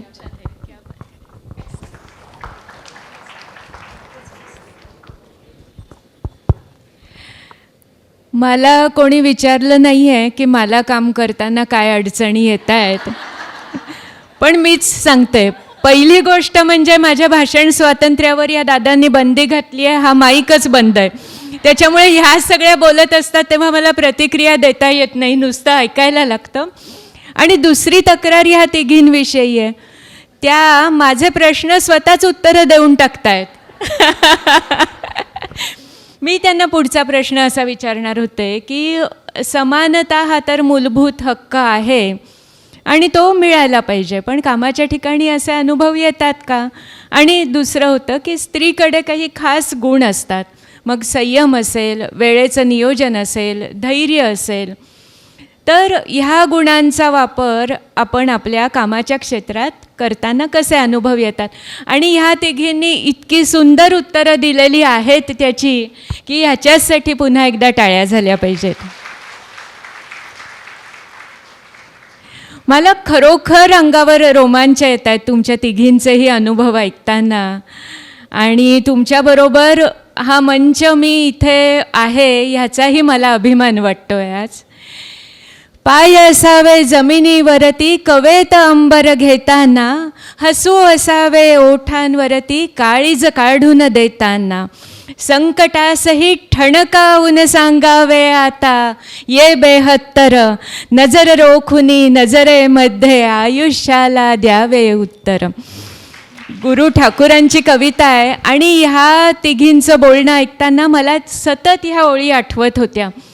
आणि असं तुम्ही काम करत असताना, इतक्या आव्हानात्मक परिस्थितीला अत्यंत धैर्याने तोंड देत असताना, गिरिजानी सांगितलं तसं सतत हसरं तोंड ठेवत असताना, मनात नसतानाही कधीकधी असं होतं ना की आपला रोजचा रस्ता तोच असतो, अगदी वृक्ष, कधीकधी खडकाळ देखील, बोरिंग, आणि अचानक त्याच्यावर एखादं फूल उमललेलं दिसतं, छोटंसं सुगंधी, आणि मग ते फूल आपला तो दिवस अत्यंत सुंदर करून जातं. आणि ती जी भावना असते त्या वेळेला जाणवणारी, म्हणजे आता फेसबुकवर असतं की नाही फिलिंग धिस, तर तसं न म्हणता देखील ती जी भावना असते मनात जाणवणारी, ती आपल्याला पुढे खूप दिवस चांगलं काम करत राहायला पुरते. तर तुम्हाला काम करताना असे समाधान देणारे काही अनुभव, एखादा अनुभव सांगाल? आणि दरवेळेला गिरिजापासूनच काय सुरुवात करायची, आत्ता आपण सुचेतापासून करूयात.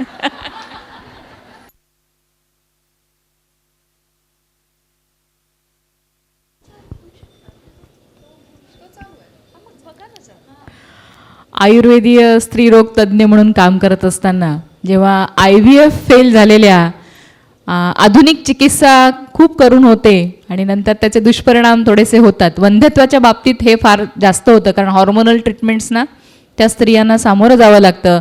बरं, डॉक्टरांवर पण त्या प्रेशर टाकतात रुग्ण की आम्हाला लगेचच, म्हणजे 2 महिन्यातच गुण हवा आहे, 3 महिन्यात, म्हणून मग हॉर्मोनल ट्रीटमेंट वाढतात. आणि मग त्यानंतर जेव्हा त्या आयुर्वेदाकडे येतात, अशा स्त्रियांना जेव्हा बाळ होतं आणि ते बाळ पूर्ण आयुर्वेदिक बाळ, अशी बाळं घेऊन जेव्हा त्या क्लिनिकमध्ये माझ्याकडे येतात, त्या आईबाबांच्या चेहऱ्यावरचा आनंद पाहून मला माझ्यात सार्थक झाल्यासारखं वाटतं कष्टाचं. आणि तिकडे लाखो रुपये खर्च केलेले असतात, आमची चिकित्सा अतिशय स्वस्त असते, तेवढ्या कमी पैशांमध्ये त्यांना समाधान मला देता येतं. तो एक खूप समाधान देणारा क्षण असतो. आणि दुसरं एक सांगते की एक साधारण 45 नंतर जेव्हा मी PhD पूर्ण केलं, तेव्हा मी वृंदाशी पण बोलताना बोलले होते की अगं 12-12, 14-14 तास खुर्चीवर बसून ते PhDचं काम करणं, कम्प्युटर सुरू पण करता येत नव्हता, तिथून ते सगळं एडिटिंग करून स्वतःच टाईप करायचं, स्वतःच प्रूफ रिडिंग सगळं करून थेसिस बनवणं, तो प्रिंट करून आणणं, हे सगळं केल्यानंतर एकंदरीतच संपूर्ण स्वास्थ्याचं, म्हणजे जसं गिरिजा म्हणाली की त्यांना दिवसाची रात्र करावी लागते, म्हणजे शेड्यूल राहत नाही, बायोलॉजिकल क्लॉक त्यांचं संपूर्णपणे डिस्टर्ब असतं, जेवण खाण झोप हे सगळं डिस्टर्ब असतं कलाकाराचं. तसं PhD करताना सुद्धा काहीसं झालं होतं की दिवसाचा रात्रीचा दिवस करून एकंदर काम केलं गेलं. आणि त्यानंतर सतत खुर्चीवर बसून पाठीचा कणा, मान, सगळं वजन वाढणं, हे सगळं झालं. आणि 2019ला मग मी म्हटलं बस झालं, भोगा न भुगता, भोग काय भोगून होणार नाहीत, वयमेव भुगता, कालो न याती, आपणच याती, वयमेव याता, तृष्णानं जीर्णा, वयमेव जीर्णा, हे काही कधी संपणार नाही आहे.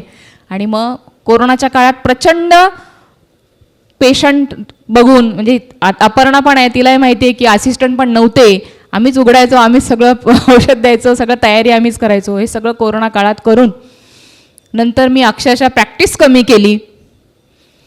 रोज सकाळ संध्याकाळ जाणारी मी फक्त 3 दिवस क्लिनिकला जायला लागले, एक शनिवारी जाते, 4 दिवस जाते. आणि नंतर मी सायकलिंग सुरू केलं. तर त्यातलं एक सांगते की समाधान देणारा क्षण म्हणजे 100 किलोमीटर जेव्हा मी सायकलिंग राईड केली, Thane municipal corporation to gateway of India आणि पुन्हा मग टू ठाणे म्युन्सिपल कॉर्पोरेशन आणि पुन्हा घाटकोपर लूप, तेव्हा ते 100 किलोमीटर माझे पूर्ण झाले. आणि त्यानंतर जवळजवळ 6 तास मी ते सायकलिंग केली होती. सकाळी आम्ही सुरू केलं होतं 5:30ला, तर 6 तास पूर्ण झाल्यानंतर तो जो एक क्षण होता ते मेडल हातात घेऊन, म्हणजे अगदी मेडल पदकं वगैरे भरपूर मिळाली, पण हे अशा प्रकारे नव्हतं मिळालं. आणि जेव्हा आपण थोडंसं वानप्रस्थाश्रमाकडे सरकलेलो असतो, हॉर्मोन्स आपल्याला साथ देत नसतात, मेनोपॉज आलेला असतो, शरीर थकलेलं असतं, सगळी मुलं तरुण, स्त्रिया तरुण, त्यांच्यामध्ये आपण हे जेव्हा करतो असं, तो एक क्षण एक होता की नाही जीत गए असा होता.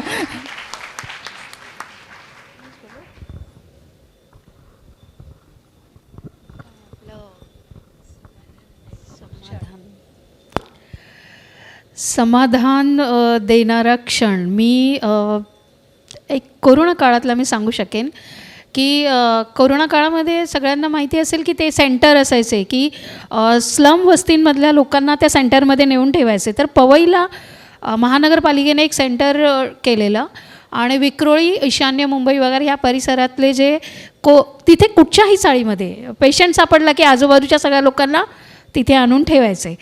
तर मी आता त्या कंडिशन अशी होती की कोरोना एकदम हाय पीकवर होता आणि कोणीही घराच्या बाहेर निघायचं नाही. पण काही माझे सामाजिक कार्यातले मित्र आहे, जसे सुरेश गंगाधर यादवजी वगैरे असे माझे काही सहकार्य, जे आम्ही सामाजिक कार्य त्यावेळी म्हणजे कोरोनाच्या अनुषंगाने करायचो. तर मला असं वाटलं की आपण जाऊन बघावं की तिकडे काय आहे पत्रकाराच्या नजरेने. त्यामुळे त्या कोरोना सेंटरमध्ये गेले आणि तिकडची जी स्थिती पाहिली की कोणाचा कुणाला पत्ता नाही. आणि नॅचरली त्यावेळी लोक घाबरायचे, कर्मचारी नव्हते, कोणी नव्हते, लोकांना तिथे आणून नुसतं ठेवलेलं, जेवण नाही, अन्न नाही, पाणी नाही, काही नाही.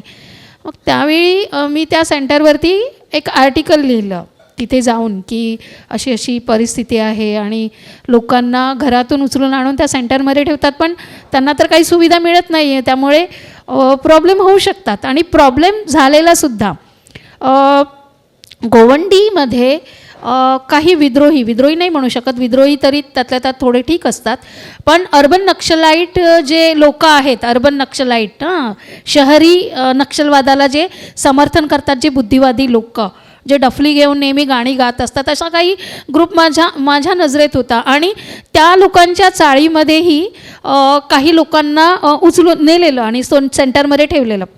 तुम्ही कल्पना करा की अंगामध्ये किती मस्ती असेल की त्या कोरोना सेंटरमध्ये जाऊन पण त्या ज्या मुली होत्या, त्यांचं नाव आता ठीक नाही घेणं, पण त्या ज्या होत्या मुली आणि त्या रडारवर आहेत CBIच्या वगैरे सगळ्यांच्या की अशा कृत्य करतायत म्हणून, तिथे जाऊनसुद्धा त्यांनी लोकांना एकत्रित केलं, डफल्या वाजवल्या आणि सांगितलं की बघा कसं आपल्याला उचलून गरिबांना इथे आणलं आहे, सगळं उलथवून द्या, सगळं पालथवून द्या. आणि हे मनुवादी लोक, त्या लोकांनी श्रीमंत लोकांना, ब्राह्मण लोकांना आणलं आहे का इकडे, आपल्याच लोकांना आणलं आहे. तर हे जे सगळं होतं मी वर्तमानपत्रातून मांडलं की असं असं सगळं सुरू आहे. आणि त्यानंतर ती जी सगळी कोरोना सेंटर होती त्याकडे सगळ्यांचं लक्ष वळलं, सुविधा मिळायला सुरुवात झाली आणि ती जी मुलगी होती जी तिथे ते सगळं करायची तिच्यावर पण प्रेशर आणलं गेलं. आणि कोरोना काळामध्ये जो कट होता की लोकांमध्ये संभ्रम निर्माण करायचा, असंतोष निर्माण करायचा, त्याला थोडा आळा बसला. आणि त्या विशिष्ट कोरोना सेंटरबद्दल मी जे लिहिलं पवईच्या, तर तिथे सर्व सुविधा जवळजवळ 8 दिवसामध्ये स्थानिक खासदार, आमदार, नगरसेवक, खासदार आपले भाजपचे, त्यांच्या माध्यमातून तिथे सगळ्या सुविधा पुरवल्या गेल्या. आणि लोकांचं आणि सामाजिक कार्यकर्त्यांचं जे म्हणणं होतं की तुम्ही लिहिलं, आता ते लिहिलं म्हणजे बघूनच लिहिलेलं, तर तुम्ही लिहिलं त्यामुळे आमच्याकडे लक्ष दिलं गेलं आणि मोठा अनर्थ टळला. तर मला तो समाधानाचा क्षण होता. आणि दुसरा एक क्षण की मी जे लिहिते त्यामध्ये खूप जणांना असं वाटत असतं की हिची विचारसरणी एक ठराविक आहे आणि म्हणजे हिंदुत्ववादी विचारसरणी आहे. आणि मी सामाजिक कार्यकर्त्यांना खूप सारे लोक त्या अनुषंगानेच माझ्याकडे बघतात की अरे हिंदुत्व, आणि त्यांच्या मनात एक चौकट असते ताई. तर मी एक केस सांगेन की ती माझ्यासाठी समाधानाची होती, कोरोना काळातलीच केस आहे. एक मुस्लिम मुलगी रात्रीच्या वेळी माझ्याकडे आली, वय वर्ष 22 असेल, तिला मुलं किती, 4 मुलं तिला, आणि रडत रडत आली. तर मला म्हटली दीदी कोई भी किसी के घर पे नहीं जाता, मैं आई हूँ, किसी ने आपका नाम दिया है लेकिन आप तो मुस्लिम लोगों का सुनती ही नहीं हो. म्हटलं ऐसा कुछ नहीं है, इंसान सब है क्या, और तू लड़की है. तोपर्यंत मला माहिती नव्हतं तिला 4. तर मी म्हणालं काय झालं आहे, तर ती म्हणाली की माझ्या सासूने मला घराबाहेर काढलं आहे, माझ्या नवऱ्याचा दुसरा निकाह करतायत, आम्हाला 4 मुली आहेत आणि माझ्या छोट्या मुलीबरोबर दीराला मी अनैतिक वाईट कृत्य करताना पाहिलं आहे 4 वर्षाच्या, तर मी त्याच्याबद्दल बोलू नये म्हणून सासू आणि सासरे माझ्यावर दबाव आणत आहेत. माझ्या शोहरने सांगितलं आहे की घराण्याची इज्जत घालवायची नाही, तू गप्प राहा नाही तर मी तुला तलाक देणार म्हणून. तर माझ्या मुलीला मी कसं करणार, काय करणार, तर तुम्ही हे करा, काहीतरी करा. मला माहिती आहे की तुम्ही मदत नाही करत, आमच्या लोकांना हिंदू लोक मदत नाही करत. तर म्हटलं असं काही नाही. आणि त्या दिवशी रात्रीच्या 11 वाजता आम्ही पोलीस स्टेशनमध्ये गेलो. त्यावेळी महिला कोणीच नव्हत्या, पुरुष होते. तर त्यांनी म्हटलं कल आणा, हे आणा. मी म्हटलं तिथे नाही, आत्ता काय करायचं आहे, तिच्या नवऱ्याला बोलवलं पाहिजे. मग ती रात्र होती, तिला कुठेतरी मी निवारा करायला दिला. दुसऱ्या दिवशी महिलांची समिती असते वरती बसलेली की जी महिलांचेच विषय घेते. सकाळी 11 वाजल्यापासून रात्री संध्याकाळपर्यंत तिच्या नवऱ्याला बोलवायचं नाही बोलवायचं, कसं बोलवायचं, कारण हिंदू मुलगी आली आणि मुस्लिम माणसांचा विषय घेऊन आली आहे, हिंदू मुस्लिम दंगा झाला तर बघा असं पण विषय पोलीस स्टेशन. म्हटलं असं काय, फॅमिली मॅटर आहे. त्याची बायको म्हणते तुम्ही ही केस घ्या, पण ती टाळाटाळ झाली की नाही नाही वो कौम क्या सोचेगी. आणि त्या मुलाने मस्जिदची त्यांची जी पूर्ण कमिटी असते त्यांना हाताशी घेतलेलं की माझी बायको आपल्या कौमची बदनामी करायला इथपर्यंत आली आहे, आपल्या मस्जिदमध्ये मामला निपटवला असता पण ही इथे आली आहे आणि ते पण ह्या बाईबरोबर आली आहे, बघा काय करते ती. पण मग नंतर दुपारपर्यंत ती म्हणाली मी घरीच जाणार नाही. मग शेवटी म्हटलं नाही तुझं घर आहे, तू जा आणि तू राहा, तू म्हण की मी येते तुझ्याबरोबर. पण घरातले असे की पोलीस तिला तिथे घेऊन जाईपर्यंत ते लोक टाळबिळं मारून कुठेतरी निघून गेलेले. आणि पोलिसांचं मग आडकाठी की त्यांनी टाळं लावलं आहे, या बाईला आम्ही घरात कसं घुसवणार, तिला घरात नाही ठेवू शकत, आता तुम्हीच ठेवा तिला कुठे. म्हटलं ही कुठे नाही राहणार, ही पोलीस स्टेशनमध्येच थांबणार आणि जोपर्यंत तुम्ही तिच्या नवऱ्याला शोधत नाही तोपर्यंत मी इथेच बसणार. पण मग नंतर 11:30-12 वाजेपर्यंत काहीच झालं नाही. मग तिला एका हॉस्टेलमध्ये महिला आश्रम असतं त्याच्यामध्ये तिची रवानगी केली. तिच्या मुली होत्या 4 मुली आणि तिथे सगळं व्यवस्थित झालं. आणि त्यानंतर मग तिचा नवरा आला आणि तो म्हणाला मला त्याने कॉल केला की तो म्हणाला मॅडम आपने अच्छा किया, मेरी भी आँख खुली, मेरे छोटे बच्ची के साथ ये सब हो रहा था. माझ्या मुलीला पण मी विचारलं की काय झालं आणि तिने मला सांगितलं की माझ्या भावाने तिच्यासोबत काय केलं, तर मला माझ्या मुलांशिवाय मी राहू शकत नाही. आणि तो म्हणाला की मला आज कळलं की हिंदू लोक इतके पण वाईट नसतात, आमच्याबद्दल चांगला विचार करतात. म्हटलं अरे हिंदू लोक वाईट नसतातच, पण तू जे काय केलं तुझ्या मस्जिदमध्ये जाऊन तू सांगणार आहेस का हे काय झालं आहे ते. तो म्हणाला नहीं नहीं मुझे हम लोग को वो लोग है ना हमारे धर्म से बाहर कर देंगे, हाँ बाहर कर देंगे, एक तो आपका साथ लिया हमने. म्हटलं मी साथ लिया, म्हटलं मी सामाजिक कार्यकर्ता पण नाही, म्हटलं एक मुलगी म्हणून मी तिच्यासाठी तिथपर्यंत आले. आणि रात्री 2:30 वाजता तो तिला घेऊन गेला आणि आज ती फॅमिली सुखात आहे. आणि ती मला नेहमी म्हणत असते की दीदी आप लोगों के वजह से मेरा घर बचा, हमारी बेटी बची. तर ते माझ्यासाठी समाधानाचा क्षण आहे आजही. काही बोलायचं नाही आहे मला यानंतर. मला ना नेहमी असं वाटतं एखादा पुरस्कार देतात ना जेव्हा, तेव्हा वेगवेगळ्या क्षेत्रातल्या लोकांना देता येतो तो पुरस्कार. खूप वर्ष काम करत असलेल्या लोकांना जे असे सामाजिक क्षेत्रात ग्राउंड लेवलला काम करतात त्यांचं कंपॅरिझन एखादा खेळ खेळणारा, खूप वर्ष कदाचित त्यांनी एखादा खेळ खेळून पारितोषिकं मिळवली असतील त्याच्याशी, किंवा आमच्यासारख्या एखाद्या कला क्षेत्रातल्या व्यक्ती, हे कंपॅरिझन कसं होतं. मला नेहमी असं वाटायचं की आम्ही इतक्या सॉफ्ट आणि इतक्या फायनर गोष्टींमध्ये वावरतो ना, खरं तर काम हेच आहे. पण मग मला पॅन्डेमिकमध्ये असं लक्षात आलं की हे सगळं करून घरी येऊन टी व्ही बघता की नाही तुम्ही, गाणं ऐकता की नाही तुम्ही, त्यामुळे आमचं काम तसं फार हलकं नाही आहे. मला पहिल्यांदा असं जाणवलं की नाही, ह्या क्षेत्रात मी जे काही काम करायचा प्रयत्न करते किंवा पुढे जे काही मला करायची इच्छा आहे त्याचंही स्थान आहे आणि ते महत्त्वाचं आहे. कारण फायनली मला असं वाटतं कला ही सगळ्यांना जोडून ठेवते.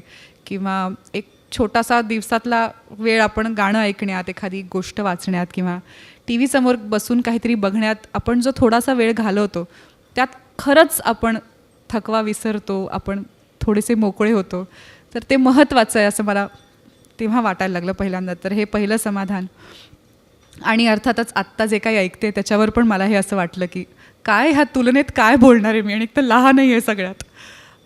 तर नाही आहेत माझे असे फार काही अनुभव आणि मला वाटतं खूप प्रवास अजून राहिला आहे. तर एक 20 वर्षांनी परत भेटून मी तुम्हाला अजून गोष्टी सांगेन.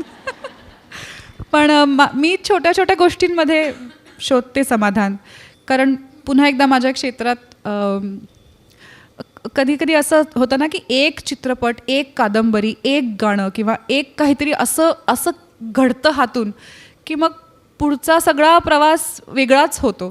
तर तसं तर काही माझ्या हातून अजून घडलं नाही असं मला वाटतं. आणि मी अस्वस्थ प्राणी आहे. मला असं वाटतं की असं काही मिळू नये मला. एक काहीतरी करत राहावं मी, अजून काहीतरी शोधत राहावं मी, रोज काहीतरी वेगळं करत राहावं मी, काहीतरी वेगळं. जे काही माझ्याकडे आता माझा प्रवास उरला आहे त्यात मला जितकं जास्त करता येईल, जितक्या जास्त नवीन गोष्टी करता येतील तितकं मला करत राहावं. आणि त्यासाठी लक्षात ठेवावं मला. कारण मला खूप सिरियसली असं वाटतं की एक काय आपण ह्या ब्रह्मांडाची सुरुवात आणि त्यापासून आत्तापर्यंत चालत आलेला प्रवास आणि यापुढेही आपण जर सगळं ऑब्जेक्टिव्हली बघितलं तर आपण शिंतोड्या एवढे पण नाही आहोत सगळे. आपण स्वतःला खूप सिरियसली घेऊ लागलो आहे. खूप भावना दुखावल्या जातात आपल्या आणि खूप सतत आपल्याला सगळ्या गोष्टींचा खूप त्रास होतो. तर मला असं वाटतं की एवढं स्वतःला सिरियसली घ्यायची गरज नाही आहे. आपण काय सोडून जातो आहे मागे ह्याकडे आपण थोडंसं लक्ष देऊ शकतो. फार तर फार आपल्या पुढे 4, 5, 6 पिढ्या त्याबद्दल विचार करतील, पण त्याच्यानंतर तेही निघून जाणार आहे.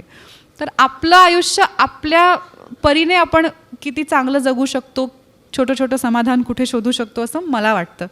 तर मी हेच खूप शूट करून आल्यानंतर धडपड करून जेव्हा माझ्या मुलाच्या क्राफ्टच्या परीक्षेच्या आदल्या दिवशी आईस्क्रीमच्या काड्या पेंट करायला रात्री 2 वाजता घरी पोचू शकते तेव्हा मला समाधान वाटतं.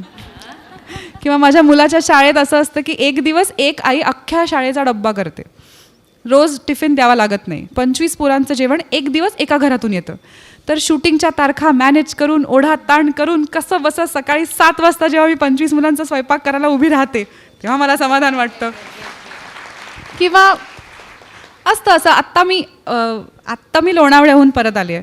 तर माझी सासू, तिच्या सगळ्या बहिणी, त्यांचे सगळे परिवार, असे 20 लोकांचा गोतावळा एक 12 वर्षांनंतर जमला होता एकत्र. तर हे मी करू शकले मॅनेज. तिथे मी जाऊ शकले, त्यांना सगळ्यांना भेटू शकले. त्यातले काही US आले होते, काही इतर गावांमधून. तर मला असं वाटतं की हे रोज पुरतं मला. थोडं थोडं एक चमचा समाधान चालू असतं माझं. खूप मोठं खूप मेजर काही असं काही नाही घडलं आहे अजून माझ्या आयुष्यात माझ्या हातून. डॉक्टर कोण आहे आणि वैद्यकीय सल्ला कोण देत आहे बघा की रोज एक चमचा समाधान घ्या आणि आनंदात राहा. पण हे किती खरं असतं ना. मला खूप प्रामाणिकपणे असं वाटतं की आम्ही जेव्हा कारण अभिनय असं क्षेत्र आहे ना, किंवा मी कॉलेजमध्ये असताना सुद्धा लोक जेव्हा हे बोलायचे की आता पुढे मी इथून मास्टर्स करीन, मी BSc बायोटेक्नॉलॉजी केलं, सो 90% लोक पुढे मास्टर्सकडे वळले. मग काही लोकांनी त्याच्यात पुढे करिअर्स केली, PhD करायची. तर मला असं सगळ्यांचं असं म्हणायचं की हां आपण हे करू, आपण ते करू, तुझं काय, तुझं चांगलंच चाललं आहे. तर माझ्याकडे बघून सगळ्यांचं असं म्हणायचं असं की प्रत्येकाला आरशासमोर उभं राहून कधीतरी डायलॉग बोलावासा वाटला असेल ना, ते काम मी करते. प्रत्येकाला कधीतरी खूप नटून थटून आपल्याकडे सगळ्यांचं लक्ष असावं हे जे वाटतं ते काम मी रोज करते. सो एखादीला लग्नात जे करावं असं वाटतं ना की आज सगळ्यांचं लक्ष माझ्याकडे असलं पाहिजे, सगळे दागिने मी घालणार, मी तयार होणार, मी मेकअप आर्टिस्ट बोलवणार, ते मी रोज करते. तर मला असं वाटतं की मला हा कधी विचारच करता आला नाही की मला काही वेगळं करायचं आहे का. सगळ्यांना जे करायचं असायचं ते मी करत होते. तर म्हणून मग समाधान वेगळ्या गोष्टींमध्ये शोधायला लागते. कारण एक असं काहीतरी की एकदा की नाही मला काय TV वर दिसायचं आहे असं एखाद्याचं म्हणणं असू शकतं. तर मला असं वाटतं की आता मी काय करू, म्हणजे मी नक्की वेगळं काय. तर म्हणून मग मी वेगळ्या वेगळ्या गोष्टींमध्ये समाधान शोधते आणि वेगळं काहीतरी करायचा प्रयत्न करते. खूप छान, खूपच छान. थँक्यू. इतकी प्रामाणिक उत्तरं ह्या सगळ्या देत आहेत ना, खूप छान वाटतं आहे त्याच्यामुळे. आणि गिरिजाने सांगितलं तसं की आपण नाही आहोत एवढे मोठे, ह्या अगाध अफाट विश्वातला एक छोटा कण होता आपण. पण मी कण असताना देखील मी काय करेन, तर दीप असो मी उजळा या तम, असे जाणुनी होऊनी निर्मम, कण कण देऊनी जळता क्षण क्षण, आसमंत उजळावे, विकसित व्हावे, अर्पित होऊनी जावे. आपल्या वैयक्तिक गुणांचा विकास कशासाठी करायचा? तर स्वतःला यश मिळवण्यासाठी तर करायचाच, पण मग त्याचा अंतिम ध्येय काय आहे? आपले सगळे गुण विकसित करण्याचं अंतिम ध्येय काय असेल आपलं? तर आपले सगळे गुण, सगळे गुणसंपदा, वैभव संपदा हे समाजाच्या चरणी अर्पण करायचं, ही आपली विचारसरणी आहे. कारण आपल्याला माहिती आहे, ये धड़कने ये श्वास है पुण्य भूमि के लिए, कर्म भूमि के लिए. आणि ह्या तिघींशी गप्पा मारताना मला माहिती आहे की त्या किती सामाजिक कामात मग्न आहेत आणि गिरिजाच्या व्यस्त दिनक्रमातनं देखील ती कसा वेळ काढते. आणि ह्या दोघींची तर बरीच मोठी स्वतःची सामाजिक कामं चालू आहेत. तर मला आवडलं असतं की मी सांगेन त्याच्याविषयी, पण आता ह्या तिघी इथं आहेत तर त्यांनाच सांगू देत ना की हां, आता योगिताला पहिल्यांदा.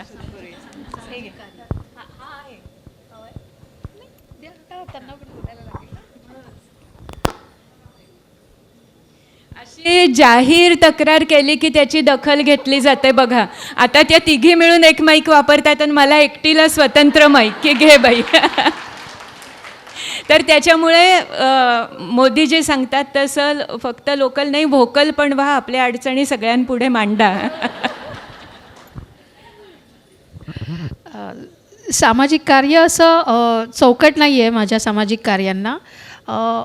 जे काही प्रश्न समोर दिसतात, कुठेही वाटतं की इथे अन्याय होतो आहे, अत्याचार होतो आहे, आणि कोणालाही असं माझ्याकडे कोणी एक मैत्रीण म्हणून कुणीही सांगितलं की असं असं आणि अशी अशी समस्या आहे, यावर आपण काय करू शकतो, तर आपले संपर्क किंवा जितकं काही करता येईल ते सोडवण्याचा आपण प्रयत्न करतो. पण मुख्यतः माझं जो फोकस आहे सामाजिक कार्याचा, तर मुंबईच्या या ज्या वस्त्या आहेत 60% लोक झोपडपट्टीमध्ये राहतात. तर ह्या ज्या वस्त्या आहेत, या वस्त्यांचा जर आपण अभ्यास केला, तर मी त्याचा अभ्यास केला आहे म्हणून मी सांगू शकते की 10पैकी 6 महिला वयाच्या 40व्या वर्षी विधवा होतात. वयाच्या 40व्या वर्षी विधवा होतात का, तर त्यांचे जे पती असतात ते चतुर्थ श्रेणीचं काम करतात. मग नशा करणं किंवा टेन्शन कशामुळेही आजारी पडून किंवा नशा करून ते 40 म्हणजे ती 40 वर्षाची असतानाच ते वारतात. आणि मग ती विधवा महिला, तिच्या पोटी मुलं असतात. मुलगा वंशाचा दिवा ही अजूनही धारणा आहे. त्यामुळे जी मुलगी असेल तिने घरी राहून मुलाचं संगोपन करायचं. आणि ही जी आई आहे अल्पशिक्षित असते, ती काय करते, मग घरकाम किंवा असं थातूरमातूर काहीतरी काम करते. तोपर्यंत घरी काय झालेलं असतं की तो जो मुलगा असतो तो वयात आलेला असतो आणि तो पण आजूबाजूची परिस्थिती बघून नशा करायला लागतो. आणि ह्या आईला जोपर्यंत कळतं तोपर्यंत उशीर झालेला असतो.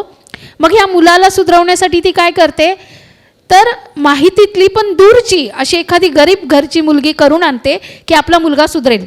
हे एक आहे. मग त्यामुळे ती मुलगी येते, ती पण अल्पशिक्षित असते. पण दुर्दैव असं की वयाच्या 40व्या वर्षापर्यंत तीसुद्धा विधवा होते. म्हणजे सासू आणि सून विधवा असण्याचं प्रमाण या वस्त्यांमध्ये 10पैकी 6 जणींचं आहे. तर त्यांच्या आयुष्यातलं जे चक्र आहे ते कसं तोडू शकतो? व्यसन, अल्पशिक्षितपणा आणि स्वयंप्रशिक्षण जे असतं, म्हणजे त्यांना आपण काय कलाकुसर देऊ शकतो, यासाठी काम करण्याकडे माझा जास्त फोकस आहे. आणि दुसरं असं आहे की ह्या अर्थात हा जो विचार आहे तो मला आपल्या वरिष्ठांनी दिलेला आहे की आपण कशासाठी काम करतो. तर आपला समाज आणि आपला देश याची एकता आणि अखंडता राहिली पाहिजे. पण तुम्ही जरा डोळे आणि मन जर उघडं ठेवला तर ठराविक जयंती आणि पुण्यतिथी असते त्यावेळी या वस्त्यांमध्ये काही लोक जातात.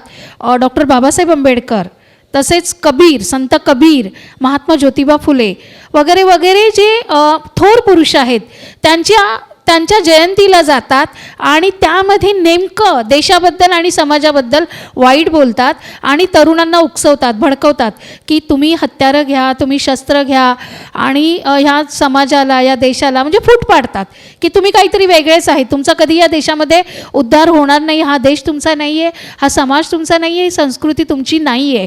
आणि मी माझ्या डोळ्यांनी पाहिलेलं आहे, अनुभवलेलं आहे की खरोखर तरुण मुलं कारण तरुण वय असतं, त्यांचं डोकं भडकतं. की खरंच आहे, हे जे म्हणतात ते खरंच आहे.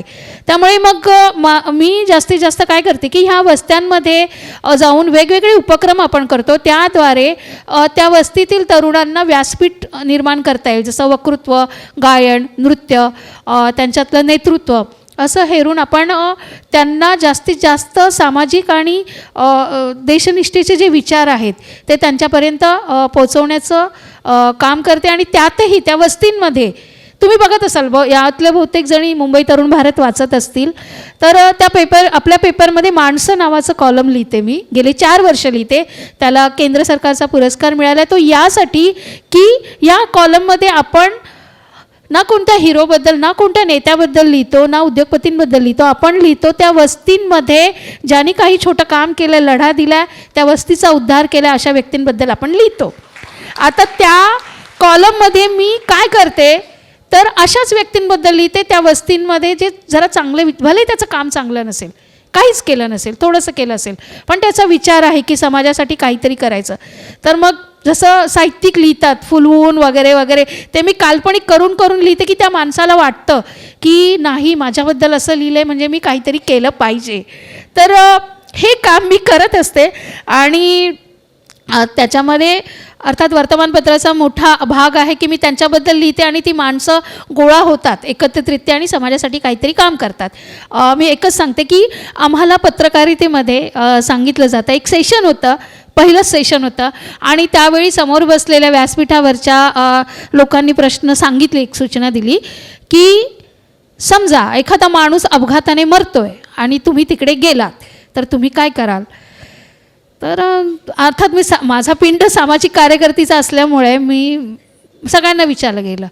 तर मी म्हणणार होते की मी त्या माणसाला वाचवण्याचा प्रयत्न करेन. इतक्यात ते मार्गदर्शक म्हणाले, आप सोचते होंगे कि उसको बचाया जाए मगर पत्रकारिता का धर्म है उसकी न्यूज़ बनाई जाए.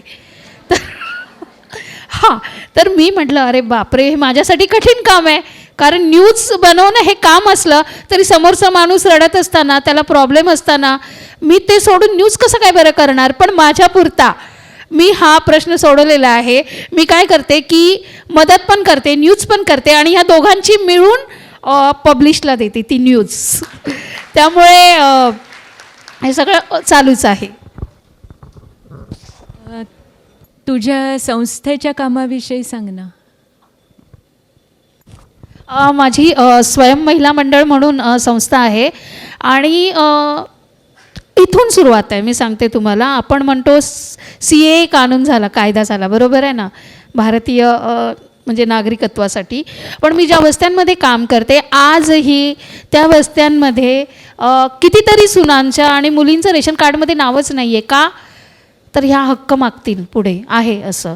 त्यामुळे त्या महिला कार्डमध्ये नाव टाकण्यापासून सुरुवात होते तर त्या घरगुती हिंसा जी होते त्या विरोधात म्हणजे त्या महिलेला न्याय मिळावा यासाठी आपण काम करतो. आणि माझी संस्था मी सांगितलं ना की 102 ज्या वस्त्या आहेत, झोपडपट्ट्या आहेत मुंबईतल्या, त्या वस्त्यांमध्ये विविध उपक्रम आपण जयंती, पुण्यतिथी आणि उपक्रम आपण करत असतो की त्याद्वारे तिथला यूथ, तरुण तरुणी जे आपल्याशी जुडतील आणि त्यांना मुख्यतः आपण काय करतो की जे थोर पुरुष आहेत त्यांचा एकांगी इतिहास लिहिलेला त्या मुलांपर्यंत आणला जातो. काहीही असतं त्याच्यामध्ये. मग त्याच्यामध्ये डॉक्टर बाबासाहेब आंबेडकरांच्याबद्दल झोपडपट्ट्यांमध्ये काय सांगितलं जातं मुलांना की ते म्हणाले मी हिंदू म्हणून जन्माला आलो पण मी हिंदू म्हणून मरणार नाही.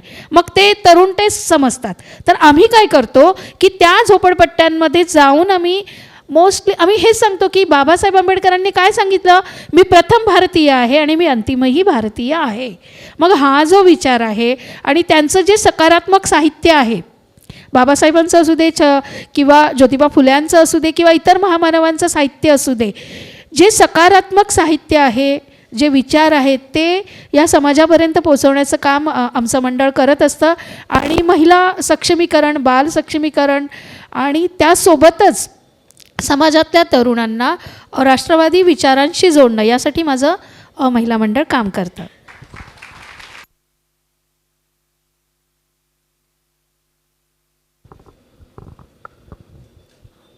माझं सामाजिक कार्य ह्या विषयावर बोलायचं झालं तर ते खरोखरच पूर्ण नाही आहे, अपूर्ण आहे. आणि मग अशी गिरिजा म्हणाली तसंच की ते अपूर्ण राहावं, जेणेकरून सतत तो रांजण कसा भरता येईल असा प्रयत्न सतत होत राहावं.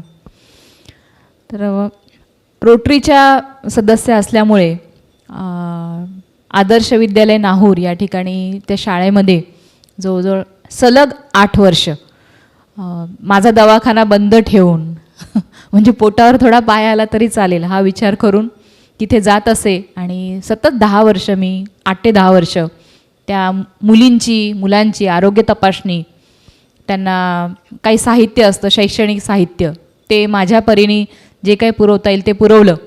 आणि त्यांना समुपदेशनाची खूप गरज असते. म्हणजे समाधान हे की तिथल्या मुलांना असं वाटतं की ही डॉक्टर आज जी आपल्याकडे आलेली आहे ती पण जिल्हा परिषदेच्या किंवा नगरपालिकेच्या शाळांमधून पण शिकलेली आहे. त्यामुळे त्यांच्या अडचणी बरोबर समजून घेऊन त्यांच्याशी संवाद साधून, बाई आम्हाला तुमच्यासारखं डॉक्टर बनता येईल का असे जेव्हा प्रश्न त्या मुलांनी विचारले तेव्हा मग एक प्रकारे समाधान घेऊन असं कार्य करता आलं.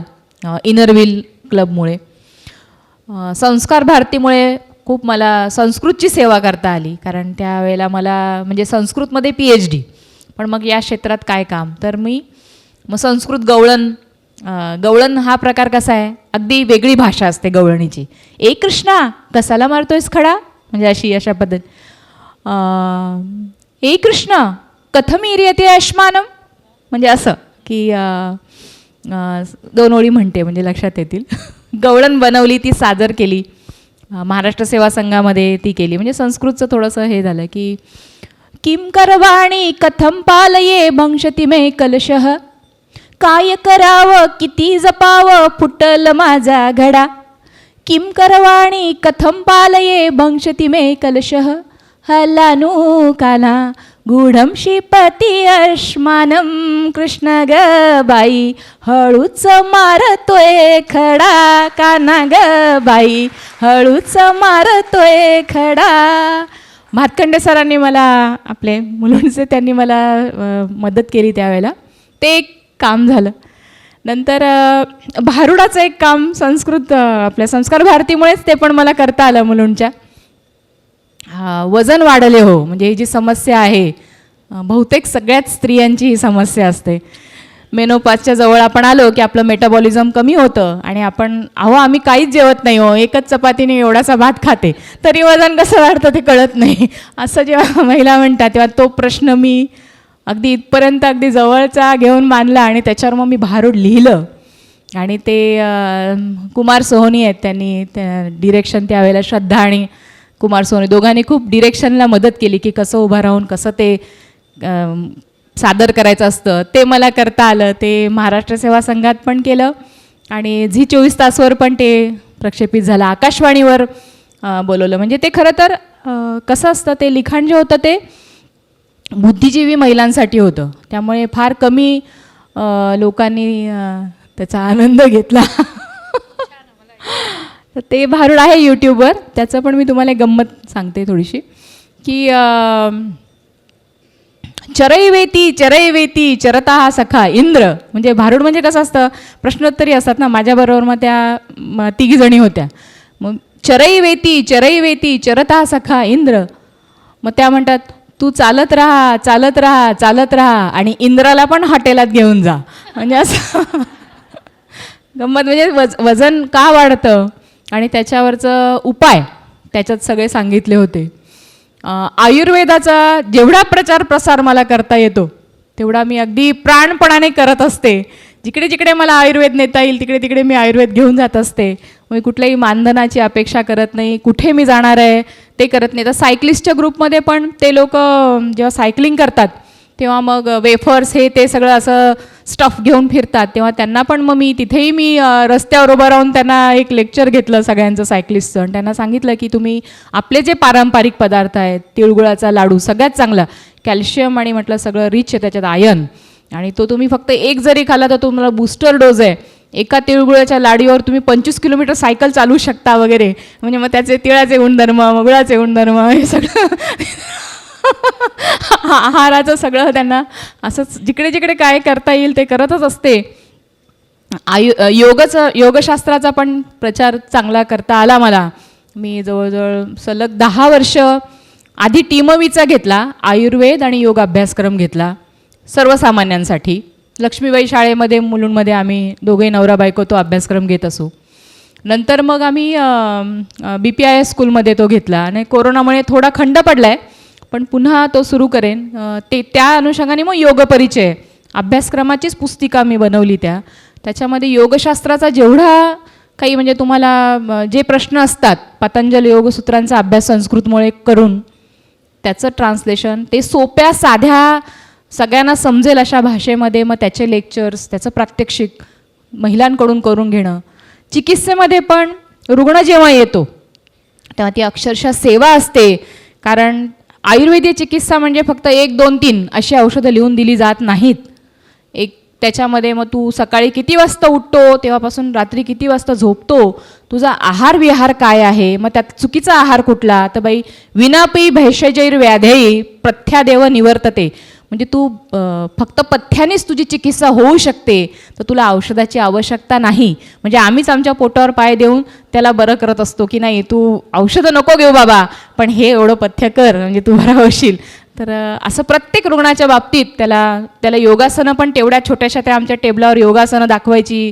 मग त्या टेबलावर आम्ही चढून झोपून दाखवायचं की बाई पेल्विक फ्लोअर लिफ्टिंग कर म्हणजे तुझा स्पाईनचा त्रास कमी होईल, किंवा वॉल पुशअप्स तिथेच केबिनच्या भिंतीवर वॉल पुशअप्स त्यांना करून दाखवायचे आणि सांगायचं जी सकाळची चक्कर येते ना ती चक्कर तुझी जाईल, फक्त हे वॉल पुशअप 5-5चे 3 सेट कर. तर हे अखंड चिकित्सेमध्ये मध्येच थांबवते की इथे फक्त ठाण्यातल्या नाही आहेत तर गावोगावहून आलेल्या सेविका आहेत.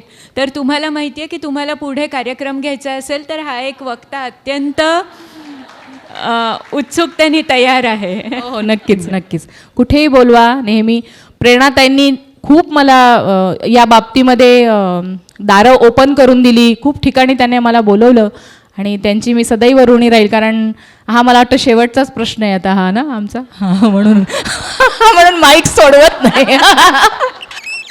तर त्यांनी मला खूप म्हणजे त्यांनी वेगवेगळ्या ठिकाणी आणि पुन्हाही बोलवत राहा.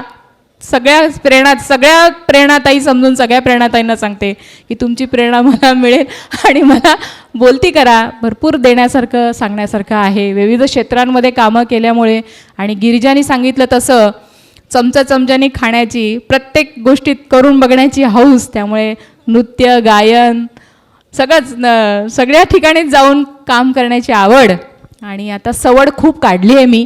त्यामुळे मोकळा वेळ आहे तो यासाठी ठेवला आहे, कारण या पुढच्या काळामध्ये स्वतःवर प्रेम करणं शिका. जे मी 50शीला शिकले की मुलं नवरा काहीच पुढे येणार नाही आहे तुमच्याबरोबर.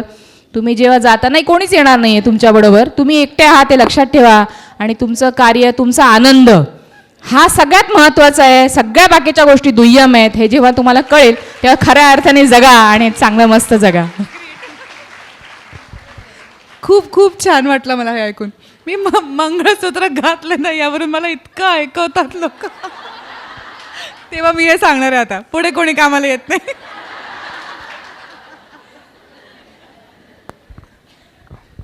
हा माझं सामाजिक कार्य नाही का? पुन्हा एकदा एवढं काही करत नाही आहे मी. मला असं वाटतं की पर्यावरणात जे बदल होत आहेत ते पहिल्यांदा जाणवत आहेत आमच्या पिढीला. 80-90 या दशकामध्ये जे जन्माला आले त्यांना उन्हाळे जास्त, उन्हाळ्याचे पावसाळे लांबत चालले आहेत. नोव्हेंबर-डिसेंबरपर्यंत पाऊस पडतो आहे. मुंबईत कुडकुडून थंडी वाजते जानेवारीमध्ये बघा. हे सगळं आम्हाला पहिल्यांदा, तुमच्याही लक्षात येत असेल, पण आत्ता हे पहिल्यांदा अनुभवता येतं आहे आपल्याला. याच्या आधी आपण कधीतरी एखाद्या हिवाळ्याबद्दल, एखाद्या पावसाळ्याबद्दल बोलायचो जेव्हा प्रचंड पाऊस पडला होता. आता ते दरवर्षीचं झालं आहे. दरवर्षी पाणी भरतं, दरवर्षी उन्हाळा खूप, आत्ताही आपल्याला जाणवत असेल हीट वेव्ह येते. दरवर्षी आपण हे ऐकतोय. आता हे नॉर्मल व्हायला लागलं आहे. तर आमची ही पहिली पिढी आहे जिला क्लायमेट चेंज जे सगळे म्हणत असायचे त्याचा अनुभव येतो आहे, आणि आमची शेवटची आहे जी ह्याच्याबद्दल काही करू शकणार आहे, कारण ह्याच्या पुढच्या लोकांना फक्त भोगावं लागेल.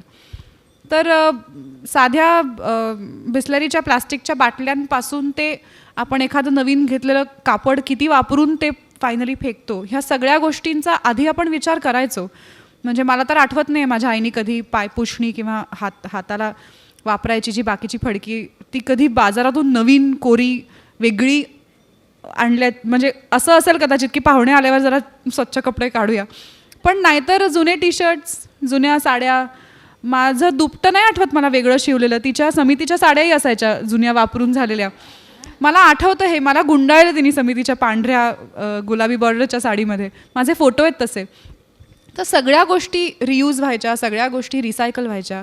तर ते जे 3 Rs म्हणतात, रिड्यूस, रियूज, रिसायकल, त्यांना रिड्यूस आधी, रियूज नंतर आणि रिसायकल शेवटचं, हे एका कारणासाठी तसं केलं आहे की सगळ्यात आधी आपण वापर कमीच केला पाहिजे, मग आपण पुन्हा पुन्हा वापर केला पाहिजे आणि मग रिसायकल. कारण रिसायकलला सुद्धा प्रचंड एनर्जी. तर ह्या सगळ्या गोष्टींची खूप जवळून जाणीव होत असताना मला असं वाटलं की ह्याबद्दल काहीतरी करावं. तर एकतर मी जास्त लोकांपर्यंत माझा आवाज पोचू शकतो. आता आपल्याकडे सोशल मीडिया नावाचा हत्यार असल्यामुळे नुसतंच स्वतःचे चांगले चांगले फोटोज न टाकता मी जरा ह्याबद्दल थोडं बोलते. मग तिथून मला समाधान वाटत नाही, तर मी जिथे जिथे जाते, ज्यांच्याकडे काम करते किंवा ज्या प्रोडक्शन्समध्ये, तिथे जाऊन अजून लोकांचं डोकं खाते. सो बेसिकली मी समाजकार्य म्हणून डोकं खाते लोकांचं, की तुम्ही प्लास्टिकच्या बाटलीत पाणी का पिताय, तुम्ही नवीन कपडे का विकत घेताय. मग आता प्लास्टिकच्या पिशव्यांबंदी आली आहे, तर उठसूट सगळे सतत कापडी पिशव्या घेतात. बरं, कापडसुद्धा 200 वर्षांनंतरच जिरणार आहे, म्हणजे त्याचं विघटन 200 वर्षांनी होणार आहे. तर ते काही फार बरी गोष्ट नाहीच आहे. तर अशा छोट्या गोष्टींमधून मग तुम्ही ओला कचरा सुका कचरा वेगळा नक्की करताय का, मग तुम्हाला केस आणि नखं हे कुठल्या कचऱ्यात जातात ह्याचं उत्तर कोणाला माहीत नसतं. सो अशा छोट्या गोष्टी, पेपर कप चांगला का प्लास्टिकचा कप चांगला, तर दोन्ही वाईट, स्टीलचा कप बेस्ट. सो असं मी लोकांचं डोकं खात असते सारखं, आणि समाजकार्य म्हणून मी हे करत असते. या व्यतिरिक्त मी रिथिंक नावाचा एक ब्रँड सुरू केला आहे, ज्याच्या मार्फत मी त्यातल्या त्यात आपल्याला जे प्रॉडक्ट्स रोज वापरावेच लागतात आणि ज्याला पर्याय नाही आहे, मग ते घरगुती क्लीनर्स असो, साबण असो, ह्या सगळ्याचं पॅकेजिंग आणि मूळ प्रॉडक्ट आणि प्रॉडक्ट बनवायची प्रोसेस ही किती जास्त सस्टेनेबल आणि किती जास्त पर्यावरणासाठी चांगली होऊ शकेल ह्याबद्दल रिसर्च आणि त्याचं सगळं बनवून घेण्याची प्रक्रियासुद्धा छोट्या गावांमधून, महिला बचत गटांमधून अशी करून घेणं. म्हणजे मोठी फॅक्टरी सेटअप करून पुन्हा तिथे वीज पाणी खर्च करून ती प्रोसेस सस्टेनेबल राहत नाही. सो छोट्या ग्रुप्समधून हे बनवून घेऊन त्याचं बायबॅक, सो त्याच्यामधून लाईव्हलीहूड जनरेशन, म्हणजे काम मिळवून देणं इतरांना, हे आणि मग त्याचं मार्केटिंग, हे करायचा आत्ता मी प्रयत्न करते. तर असं काहीतरी काम आहे. आमच्या विश्वसनीय सूत्रांकडून आम्हाला असं कळलं आहे, म्हणजे आता ही शेजारी असल्याने आपोआप अशी भाषा यायला लागली आहे की बॅकस्टेज आर्टिस्टसाठी पण तू काही करतेस असं. बॅकस्टेज आर्टिस्टसाठी मला वाटतं लॉकडाऊनच्या काळात सगळ्यांनीच खूप काही केलं. तर असं वेगळं मी स्वतःहून वेगळं काही केलं नाही, पण त्यात कॉन्ट्रीब्युशन करत राहणं, योगदान देत राहणं. मला असं वाटतं पूर्ण लॉकडाऊनमध्ये मी ज्यांना कामावर, म्हणजे मी ज्यांना एम्प्लॉय केलं आहे, मग ते माझे शूटिंगचे असिस्टंट्स असो, ड्रायव्हर्स असो, घरी काम करणारा व्यक्ती असो, किंवा इतर पण शूटिंगशी रिलेटेड ज्या काही मेकअप करणारी लोकं असतात, इतर खूप लोकं असतात, त्यांना मी 6 पूर्ण महिने जेव्हा आमचं पूर्ण काम बंद होतं तेव्हा पूर्ण पगार देऊ शकले. मला असं वाटतं हेच माझ्यासाठी खूप मोठं समाधान आहे, कारण खूप लोकं हेही करू शकली नाहीत. तर अशा परीने जे काही होऊ शकेल आमच्याकडनं तशी मदत आम्ही सगळ्यांनीच मिळून केली आहे. आणि सिनेमा रिलीफ फंड किंवा बॅकस्टेज आर्टिस्टसाठीचे फंड्स हे अजूनही आहेत आणि अजूनही पूर्णपणे प्रॉब्लेम सॉल्व्ह झाला नाही आहे, कारण थिएटर्स जोपर्यंत 50% कॅपॅसिटीवरती चालत होती तोपर्यंत लॉसच होत होता सगळ्याचा. आणि म्हणजे नक्की कोणी त्याचे पैसे भरायचे, कारण फायनली कोणाच्या तरी खिशातनं ते पैसे खर्च होणार. मग ते हळूहळू करत कोणाचा तरी 20% पगार कट होतो, कोणाचा 30% होतो, कोणाचा 40% होतो, कोणाचा 50% होतो. आता ते तुम्ही कुठल्या हायरार्कीला आहात तिथे तुमचा किती कट होणार ते गणित जरा सगळं डिबेटेबलच आहे. त्याच्याबद्दल मी आत्ता बोलत नाही, तो मोठा विषय आहे. पण मग काय करायचं त्या 30%? कारण घर तर त्या हिशोबाने चालतं ना. बँकेचे पैसे किंवा जर लोन घेतलं असेल त्याचे हप्ते ते 20% 30% अचानक माफ व्हायला लागत नाहीत. तर मग ती गॅप कशी भरून काढायची, मग त्यासाठी कुठला फंड करता येईल का. मग खूप आर्टिस्ट गमावले, सगळ्यांनीच खूप आपली जवळची लोकं गमावली आहेत. मग त्यांच्या परिवारांचं काय, अगदी पर डेवरती ज्यांचं पोट आहे. आत्ता प्रयोग झाला, प्रयोगाची नाईट, आम्ही त्याला नाईट म्हणतो, पैसे मिळाले की घर चालतं, असं ज्यांचं होतं, मग त्यांच्या परिवारांचं काय, त्यांच्या बायकापोरांचं काय, असं सगळं हळूहळू खूप प्रश्न आहेत आणि ह्याला काही अंतच नाही आहे. म्हणजे कितीही काम करत राहिलं तरी.